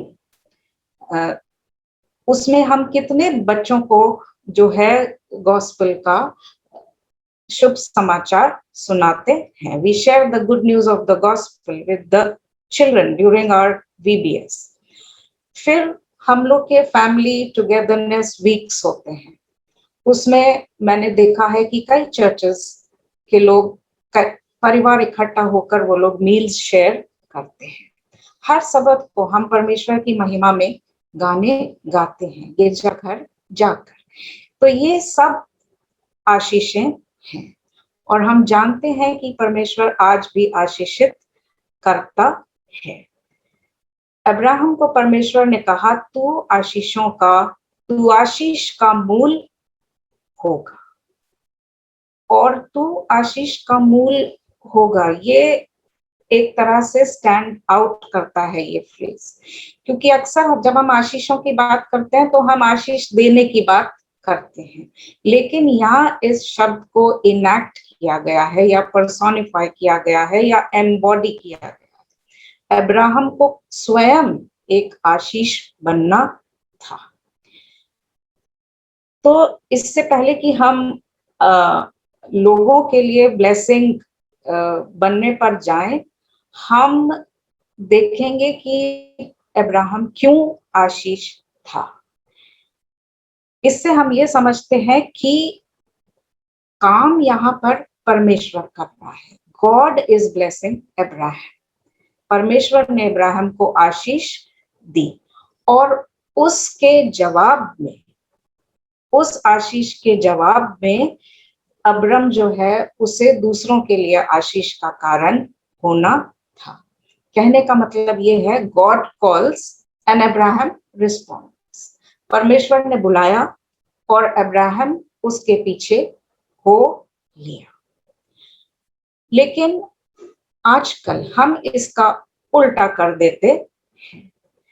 हम क्लेम तो करते हैं, हम दावा तो करते हैं कि परमेश्वर हमें आशीषित कर रहा है, लेकिन हम उस बुलाहट को नजरअंदाज कर देते हैं कि हमें बुलाया गया है दूसरों के लिए आशीष का कारण बनने के लिए। हम इसको अधूरा ही पूरा करते हैं। हम आशीष ले तो लेते हैं, हम आशीषित महसूस भी करते हैं, लेकिन हम उस वाले हिस्से को भूल जाते हैं जहां हमें दूसरों के लिए आशीष का कारण बनना है। परमेश्वर ने अब्राहम से ये नहीं कहा कि ठीक है अब तुम आशीषित हो गए हो, बैठकर अपना चाय नाश्ता करो, लेकिन उसने उसको कहा बी अ ब्लेसिंग, आशीष का कारण बनो।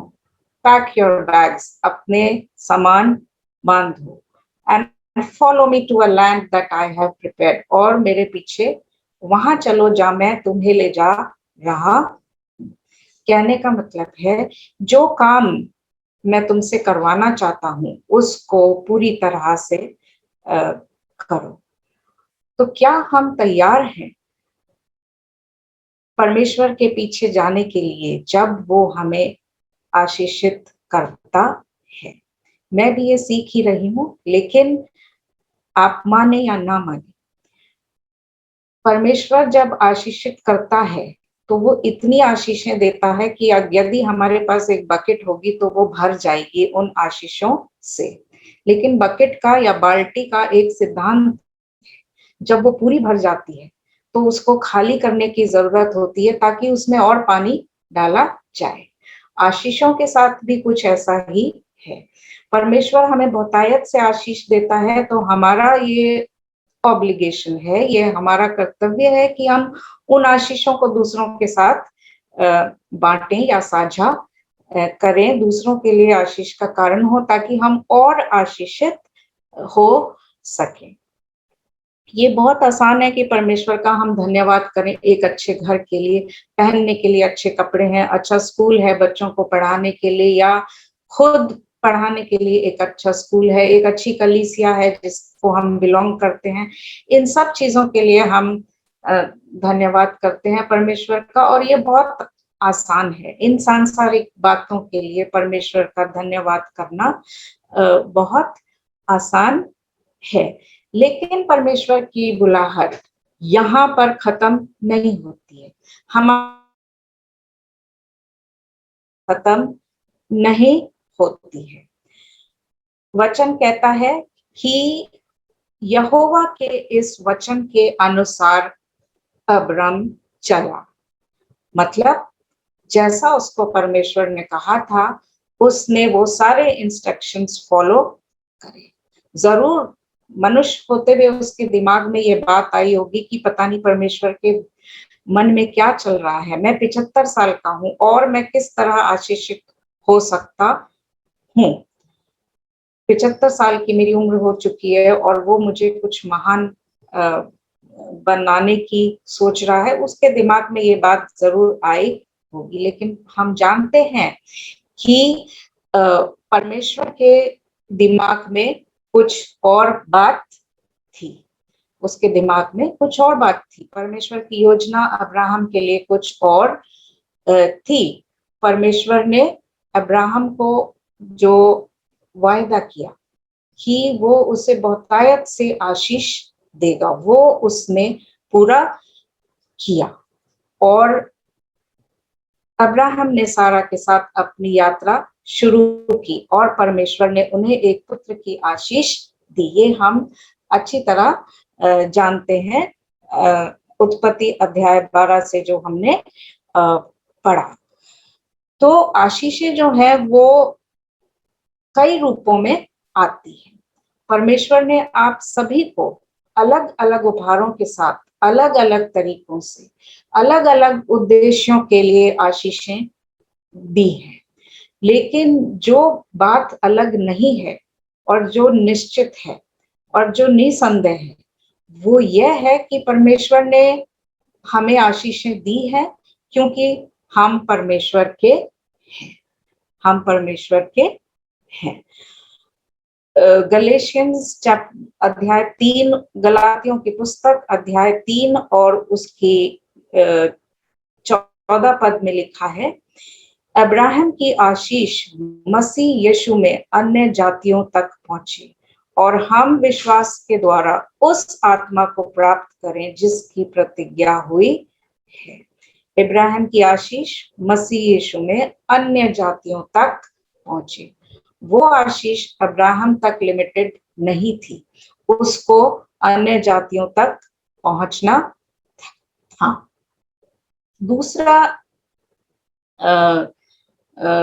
टेक्स्ट या दूसरा अंश जो हमारे आज के विषय से मिलता जुलता है वो है सामरिया की कहानी, जब सामरिया घेराबंदी के तहत हो गया था और शहर बिल्कुल उजाड़ हो गया था। और कहा जाता है कि इतना बुरा इस शहर का हाल था कि जो महिलाएं हैं, जो स्त्रियां हैं, जो औरतें हैं, वो अपने ही बच्चों को भोजन समझकर खा रही थी जिंदा रहने के लिए। लेकिन एलीशा नबी ने ये भविष्यवाणी की कि अगले ही दिन खाना बहुतायत से होगा और प्लेंटीफुल होगा, बहुत सारा होगा और सामरिया में आसानी से वो मिलेगा। लेकिन इसी दौरान 4 जो थे लेपर्स थे। 2 किंग्स, दूसरा राजा, उसका 7वां अध्याय और 7वें अध्याय में हम इस कहानी को पाते हैं कि ये 4 लेपर्स थे। उन्होंने अपनी स्थिति का जायजा लिया। उन्होंने अपने मन में सोचा या एक दूसरे से बात की कि अगर वो सामरिया के फाटक पर ही बैठे रहे तो वो भूखों मर जाएंगे, और अगर वो दुश्मन की छावनी पर जाते हैं, दुश्मन के पड़ाव की ओर बढ़ते हैं, तो हो सकता है उन्हें मार दिया जाए। और उनके दिमाग में ये भी आता है कि उनके द्वारा मार दिया जाना बेहतर है इससे कि हम भूखों ही मर जाएं। और फिर वो एक तीसरा ऑप्शन डिस्कस करते हैं कि अगर वे दुश्मन के पड़ाव में गए तो हो सकता है कि तरस खाकर वो इनको खाना दे दें। और इसलिए उन्होंने ये तीसरा ऑप्शन लिया और वो दुश्मन के पड़ाव पर चले गए। लेकिन वहां जाकर उन्होंने क्या देखा कि पूरी छावनी खाली थी, वहां पर कोई लोग नहीं थे, कोई शत्रु नहीं थे। परमेश्वर ने कुछ ऐसा किया था कि दुश्मन भाग खड़ा हुआ था। दुश्मन को परमेश्वर ने ऐसी आवाजें सुनाई रथों की और घोड़ों की कि उन्होंने सोचा कि बहुत बड़ी कोई सेना उनके पास आ रही है, और इसलिए वो डर कर वहां से अपना सब कुछ छोड़कर भाग गए थे। और इसलिए ये जो 4 कोढ़ी थे, इन्होंने खूब पेट भर के खाना खाया और जो भी कुछ वो वहां से ले जा सकते थे वो सब कुछ ले जाने की तैयारी की। लेकिन फिर उनकी आत्मा उनको कचोटती है। वो आपस में कहने लगे, दूसरा राजा 7:9 में लिखा है, जो हम कर रहे हैं वो अच्छा काम नहीं है। मतलब ये जो हम कर रहे हैं ये अच्छा काम नहीं है। यह आनंद के समाचार का दिन है, परंतु हम किसी को नहीं बताते। उनके लिए ये आनंद के समाचार का दिन था, और वो सोचते हैं कि यदि हम किसी को नहीं बताते इस बात को तो ये हम अच्छा काम नहीं कर रहे हैं। इसलिए वो शहर में जाते हैं अंदर और सब लोगों को बताते हैं कि कहाँ उनको ये खाना मिल सकता है और कहाँ उनकी जरूरतों का सामान उनको मिल सकता है। और ये क्यों हुआ? ये इसलिए हुआ because God has promised to bless us abundantly. परमेश्वर ने हमसे प्रतिज्ञा की है कि वो हमें बहुतायत से जो है आशीषें देगा। तो परमेश्वर कभी भी पीछे नहीं हटता आशीषें देने से।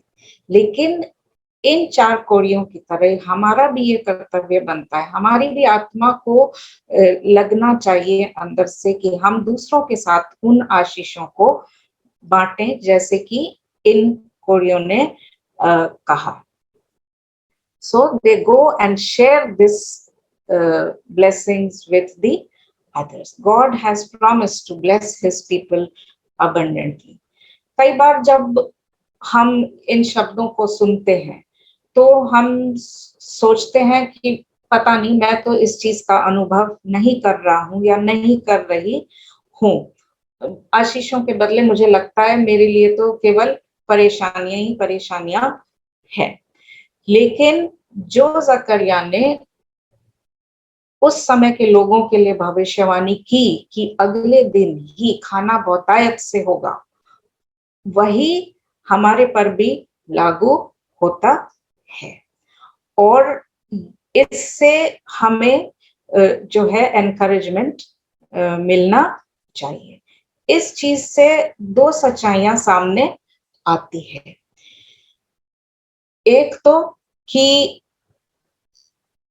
परमेश्वर की जो प्रतिज्ञा की हुई आशीषें हैं, उससे दो सच्चाइयां सामने आती। पहला ये कि परमेश्वर का वादा किया हुआ आशीर्वाद या उसकी प्रतिज्ञा की हुई आशीष उसी पर निर्भर करती है, हम पर नहीं। मतलब उस आशीष के लिए परमेश्वर ही उत्तरदायी है, उसका उत्तरदायित्व हम पर नहीं है। आशीषें उसी की ओर से आती हैं। लिखा है रोमन्स 9:11 में कि परमेश्वर की मनसा जो उसके चुन लेने के अनुसार है, कर्मों के कारण नहीं है, मतलब हमारे कर्मों के कारण नहीं है, परंतु बुलाने वाले पर बनी रहे। ये उसी पर जो है निर्भर है। और दूसरी बात, परमेश्वर के वादे हमेशा बचे हुए लोगों मीन्स रेमनेंट के द्वारा काम करते हैं। परमेश्वर के जो वादे हैं, उसकी जो प्रतिज्ञाएं हैं, वो हमेशा रेमनेंट के थ्रू काम करती है। सो यह न चाहने वाले की न दौड़ने वाले की, परंतु दया करने वाले परमेश्वर की बात है। ये लिखा है रोमन्स 9:16 में कि ना तो ये चाहने वाले की और ना दौड़ने वाले की, परंतु दया करने वाले परमेश्वर की जो है ये बात है। तो इसलिए हम इसको यूं समझें कि अगर हम पश्चाताप करते हैं और अपने उद्धार के लिए पूरी तरह परमेश्वर पर निर्भर होते हैं, तो ये भावना हमारे अंदर ओरिजिनेट नहीं होती है। ये भावना परमेश्वर का हमारे लिए उपहार है कि हम ऐसा फील करते हैं। It's a free gift from God. क्योंकि योना की पुस्तक उसके 2 अध्याय और 9वीं आयत में लिखा है कि उद्धार उसी की ओर से होता है, छुटकारा उसी की तरफ से होता है। इसलिए अगर हम मसीह में विश्वास करते हैं तो हमें आशा होती है, क्योंकि हमारा उद्धार केवल परमेश्वर की ओर से आता है। लेकिन फिर भी ये सब जानने के बावजूद भी हमें ये सब असंभव सा लगता है। जब हम मुसीबतों में होते हैं, हमें ये सब असंभव सा लगता है कि क्या ये प्रतिज्ञाएं पूरी होंगी परमेश्वर की। लेकिन हम ये याद रखें कि हमें इस बात से एनकरेजमेंट मिलना चाहिए कि जो परमेश्वर प्रतिज्ञा करता है वो हमेशा पूरी करता है। जकरिया 8 उसके 13वें पद में परमेश्वर कहता है, I will save you and you will be a blessing. तो और वो आगे ये भी कहता है कि डरो नहीं, मैं तुम्हारे साथ हूं। तो परमेश्वर के लिए कुछ भी जो है इम्पॉसिबल नहीं है। पीछे हमने देखा कि समरिया का क्या हाल हो गया था। इतनी वहां भूखमरी और अकाल फैला हुआ था। वहां कहा जाता है कि एक समय आया जब पूरी पॉपुलेशन वहां से वाइप आउट हो गई, मतलब नष्ट कर दी गई, और कई वर्षों तक वो उजाड़ पड़ा रहा। और इज़राइल का पुनः समृद्ध होना ऐसा लग रहा था कि असंभव है। लेकिन आगे हम देखते हैं कि परमेश्वर ने वायदा किया या प्रतिज्ञा की कि Jerusalem will be prosperous again. और जो परमेश्वर है, जो सेनाओं का यहोवा है, वो इस बात की निश्चितता को एम्फसाइज करता है, क्योंकि हम देखते हैं कि बाइबल में जकरिया की पुस्तक में बार बार परमेश्वर कहता है, लिखा गया है, सेनाओं का यहोवा यूं कहता है, thus says the Lord of hosts। तो बार बार ये जब वो दोहराता है तो इसका मतलब है कि ये आश्वासन जो है हमें परमेश्वर की ओर से जो है मिला है। परमेश्वर कहता है कि चाहे उन दिनों में ये बात इन बचे हुओं की दृष्टि में अनोखी ठहरे, परंतु क्या मेरी दृष्टि में भी यह अनोखी ठहराएगी? सेनाओं के यहोवा की यही वाणी है। परमेश्वर के लिए कुछ भी असंभव नहीं है, लेकिन गलती हमारी तरफ से होती है, गलती हमारी तरफ से होती है। हम जो है गलतियां करते हैं, और उन्हीं लोगों की तरह जिन लोगों को जकरिया ने भविष्यवाणी की थी, वो भी ऐसा ही महसूस करते थे। लेकिन क्योंकि शत्रुओं ने उन्हें घेर लिया था, वो फारसी शासन के अधीन थे, और जब उन्हें आशा भी दिखी तो वो बहुत दूर, उनको लाखों मील जो है दूर नजर आई। लेकिन वे इस बात को भूल गए कि परमेश्वर की प्रतिज्ञा उसी पर निर्भर करती है, हमारे ऊपर नहीं। और ये हम कैसे जानते हैं? क्योंकि हम बार बार, तकरीबन 11 बार हम पढ़ते हैं, सेनाओं का यहोवा यूं कहता है। परमेश्वर के द्वारा जो प्रतिज्ञा की गई है, उद्धार की आशीषें मनुष्य की जो आप कह सकते हैं पतित इच्छा है, उस पर निर्भर नहीं करती है, बल्कि सेनाओं के यहोवा के निश्चित उद्देश्य और सामर्थ्य पर निर्भर जो है वो करती है। So God's promised blessings of salvation don't depend on the impotent fallen will of man, but on the sure purpose and power of the Lord of hosts। यदि परमेश्वर आप में एक अच्छा काम शुरू करता है, तो आप आश्वस्त हो सकते हैं कि जिसने तुम में अच्छा काम आरंभ किया है, वही उसे यीशु मसीह के दिन तक पूरा करेगा। ऐसा लिखा है फिलिपियों की पुस्तक उसके पहले अध्याय और 6 पद में, He who has begun a good work in you will complete it until the day of Jesus Christ। इससे बड़ा जो है आश्वासन हमें क्या मिल सकता है? और इसके अलावा परमेश्वर हमें आश्वासन देता है कि वो हमेशा हमारे साथ है। वो कहता है तुम मत डरो और तुम्हारे हाथ ढीले ना पड़ने पाए। ये आश्वासन हमें परमेश्वर की ओर से मिलता है। दूसरी बात जो मत्ती की पुस्तक और उसका पहला अध्याय और 21 पद में लिखा है, He will save his people from his sins। ये उसका कर्तव्य है, ये उसकी बात है। वह अपने लोगों का उनके पापों से उद्धार करेगा। तो जो भी हमें असंभव लगता है, जो मनुष्य को असंभव लगता है, वो परमेश्वर के लिए संभव है।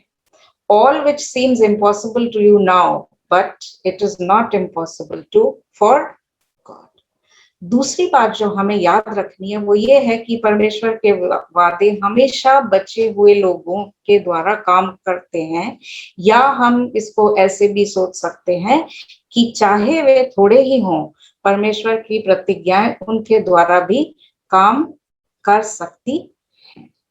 लेकिन क्या होता है कि एलिया की तरह हम भी सोचते हैं कि केवल हम ही बचे हैं और हमारे पीछे एक पूरी फौज है जो हमारा पीछा कर रही है और हमारी जान लेना चाहती है।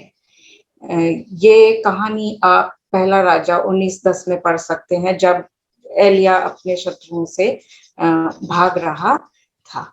दाऊद की तरह हम भी मूर्खता पूर्वक क्या करते हैं, अपने सैनिकों की संख्या यह सोचकर करते हैं कि हमारी शक्ति युद्ध के लिए कितने योद्धाओं के समानुपाती है, मतलब हमारे योद्धा कहाँ तक दुश्मन के आगे ठहर पाएंगे।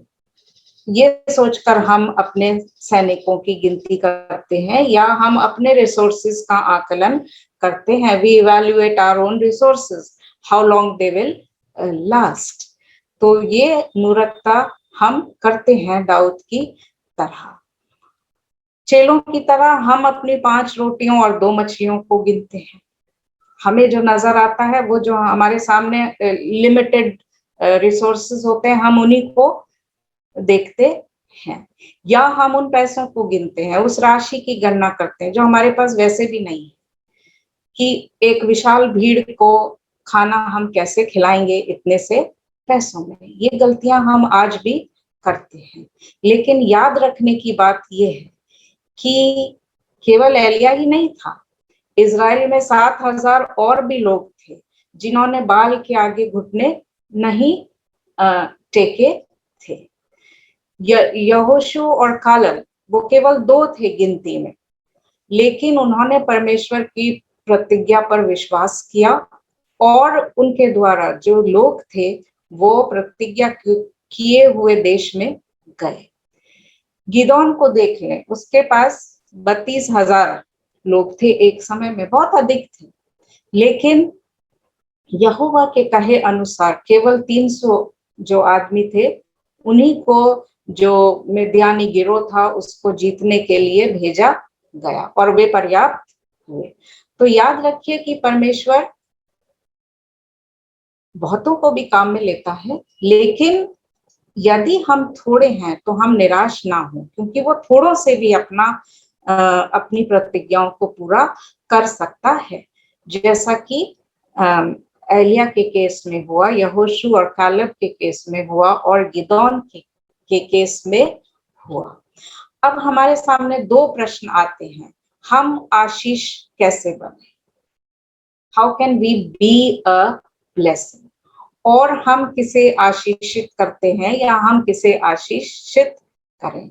बाइबल में हमें कई कैरेक्टर्स मिलते हैं जो एक आशीष का कारण बने। हन्ना थी, उसकी प्रार्थना स्वीकार हुई, उसे आशीषित किया गया और वो दूसरों के लिए आशीष का कारण बनी। रूथ थी, उसके जीवन में आशीषों को उंडेला गया और हम जानते हैं कि उसने आगे उन आशीषों का दूसरों के लिए आशीष बनने के लिए कैसे उपयोग किया। एस्तर को हम देखते हैं, उसको आशीषित किया गया और वो किस तरह यहूदियों के लिए आशीष का कारण बनी। मरियम मगदलिनी को हम देखते हैं कि उसको किस तरह प्रभु ने आशीषित किया और वो किस तरह दूसरों के लिए आशीष का कारण बनी। तो हम पहला प्रश्न लेते हैं कि हम आशीष कैसे बने या हम आशीष का कारण कैसे बने। हम दूसरों को परमेश्वर को खोजने का तरीका बताकर या परमेश्वर को पाने का तरीका बताकर या परमेश्वर से परिचित होने का तरीका बताकर आशीषित करते हैं या उनके लिए हम आशीष का कारण होते हैं। याद रहे कि हमारा जो चाल चलन है, हम जिस तरह से हमारा सोसाइटी में जो है रंग ढंग हमारे होते हैं, हम किस तरह एक दूसरे से पेश आते हैं, वो बहुत ज्यादा मायने रखता है। लोग उसी को देखकर वो कह पाएंगे कि हम तुम्हारे संग चलेंगे, क्योंकि हमने सुना है कि परमेश्वर तुम्हारे साथ है। So we are to have our life in that line. हमें उन सब चीजों से जो है दूर रहना है जो लोगों को परमेश्वर से दूर करती है। कहने का मतलब है कि एक दूसरे से सच बोलना है, सच्चाई की राह पे चलना है, एक दूसरे को सच्चाई से आंकना है और अपने हृदयों में, अपने दिलों में कोई बुराई को उत्पन्न नहीं करना है या पनाह नहीं देनी है। और ये सब चीजें हैं। तो कहने का मतलब है कि हमारा ऑब्लिगेशन यही नहीं है कि जिससे परमेश्वर, जिन चीजों से परमेश्वर प्रेम करता है उन्हीं से हम प्रेम करें, लेकिन ये भी है साथ में कि जिन बातों से परमेश्वर घृणा करता है उन बातों से हम भी घृणा करें। हम क्या है, दोनों को साथ लेकर चलते हैं। हम में अच्छाइयां भी होती हैं और बुराइयां भी उसी बराबर में होती हैं। तो इस तरह हम आशीष का कारण नहीं बन सकते हैं।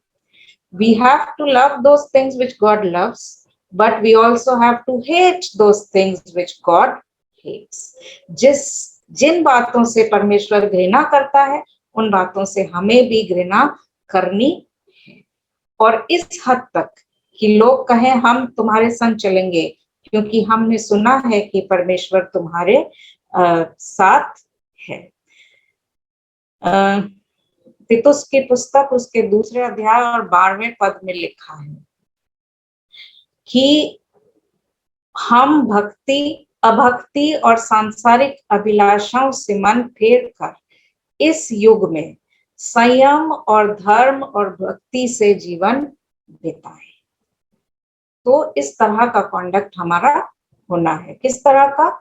संयम, धर्म और भक्ति से हम हमारा जो है जीवन बिताएं। तो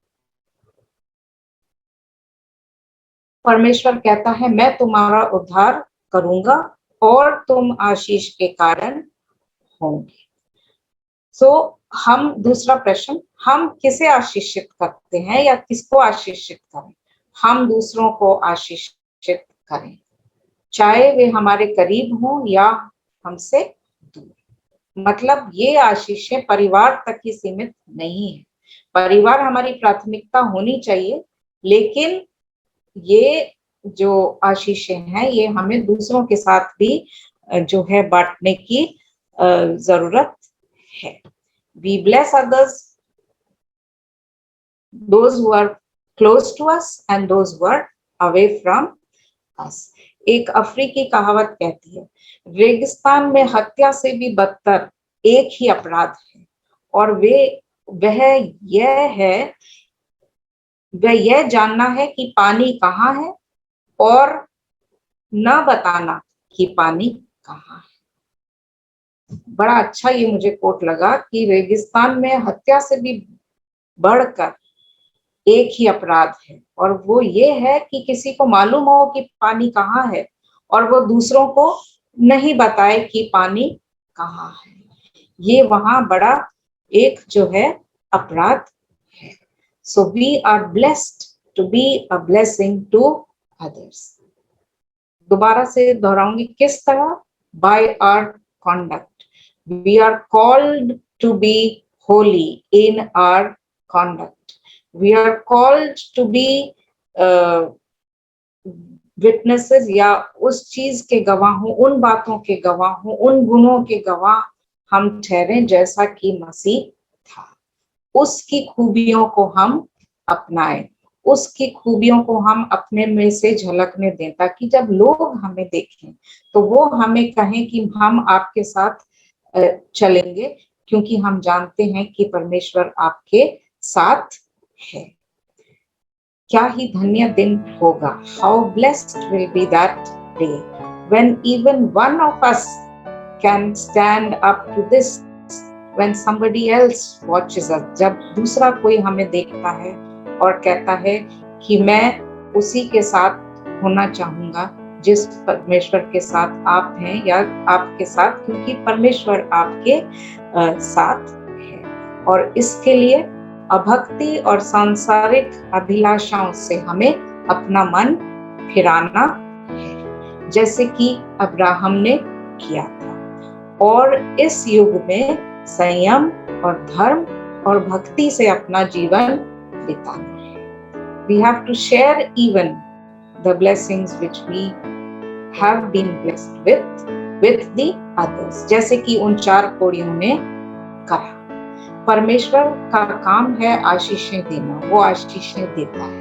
हमारा काम है कि हम उन आशीषों को बांटें। नहीं तो वही बाल्टी के जो उदाहरण मैंने यूज किया उसको आप देख सकते हैं। बाल्टी हम खाली नहीं करेंगे तो उसमें और पानी नहीं आ सकता है। तो हमें जीवन का जो जल है वो लोगों तक पहुंचाना है, अपने तक ही सीमित नहीं रखना है, दूसरों को भी आशीषित करना है। तो मैं सोचती हूँ आज मैं आपको इनवाइट करूं या आपको ये परमेश्वर की ओर से ये इनविटेशन दूं कि आप उसके जैसे बने, या अपने आप में आप एक संकल्प कीजिए कि कोशिश करेंगे कि हमारा चाल चलन उसके अनुसार हो, उसके कहे अनुसार हो, और हम हर वो काम तैयार करने के लिए तैयार रहें जो परमेश्वर हमसे करवाना चाहता है, बिना किसी शर्त के। जैसे अब्राहम उसके पीछे हो लिया, जहां भी परमेश्वर उसको ले जाना चाहता था, और उसको आशीषें कितनी मिली। तो हम भी वैसे ही बने, और उन 4 कोड़ियों की तरह जो आशीषें हमें मिली है हम अपने तक ना रखकर दूसरों के साथ भी साझा करें। तो मैं आपको यही सब करने के लिए आमंत्रित करती हूँ। प्रभु आपको आशीष दे। धन्यवाद। आइए हम दुआ करें। हमारे सच्चे और जिंदा आसमानी बाप, धन्यवाद देते हैं आज के सुंदर वचनों के लिए खुदावंद, जो तूने हमें सुनने वाले कान और समझने वाला दिल दिया। तेरी इस मोहब्बत को खुदावंद हम समझ सकें जो तूने हमसे की है। हमारे पाप और गुनाहों को जो हमारे जीवन से होगा उनको माफ़ होगा। बहुत सारे गुनाह हमने तेरे खिलाफ किए हैं खुदावंद, हम तुझसे दूर भी गए हैं खुदावंद, तो हमें माफ़ करना और ऐसी तौफीक देना खुदावंद कि हम अपने आप में जाग सकें और तेरे कदमों पर आ सके, अपने आप को खुदावंद दीन बना सके और तुझसे माफ़ी मांग सके। हर एक उस गुनाह की जो खुदावंद तेरे विरुद्ध किया गया है उससे हमें खुदावंद तू ही छुटकारा दे सकता है, तू हमें कबूल कर सकता है, तू ही हमें उन स्वर्गीय राज्यों में प्रवेश करा सकता है। खुदावंद हमारे गुनाह गलतियों को माफ़ कर, और जितने भी खुदावंद आज जूम पर और यूट्यूब के माध्यम से इसमें जुड़े हैं खुदावंद, हर एक के लिए मैं दुआ करता हूँ, हर एक पर तेरी आशीष बनी रहे, हर एक के अंदर खुदावंद तेरा वचन कार्य करे, हर एक के सोच विचार बदल सके, और खुदावंद सब तेरे चरणों में आकर अपने आप को रख सके और सारे गुनाहों की खुदावंद सब माफ़ी मांग सके, ताकि तू हमारे गुनाहों को माफ़ कर सके खुदावंद, और हम तेरे पुत्र और पुत्रियाँ कहला सकें।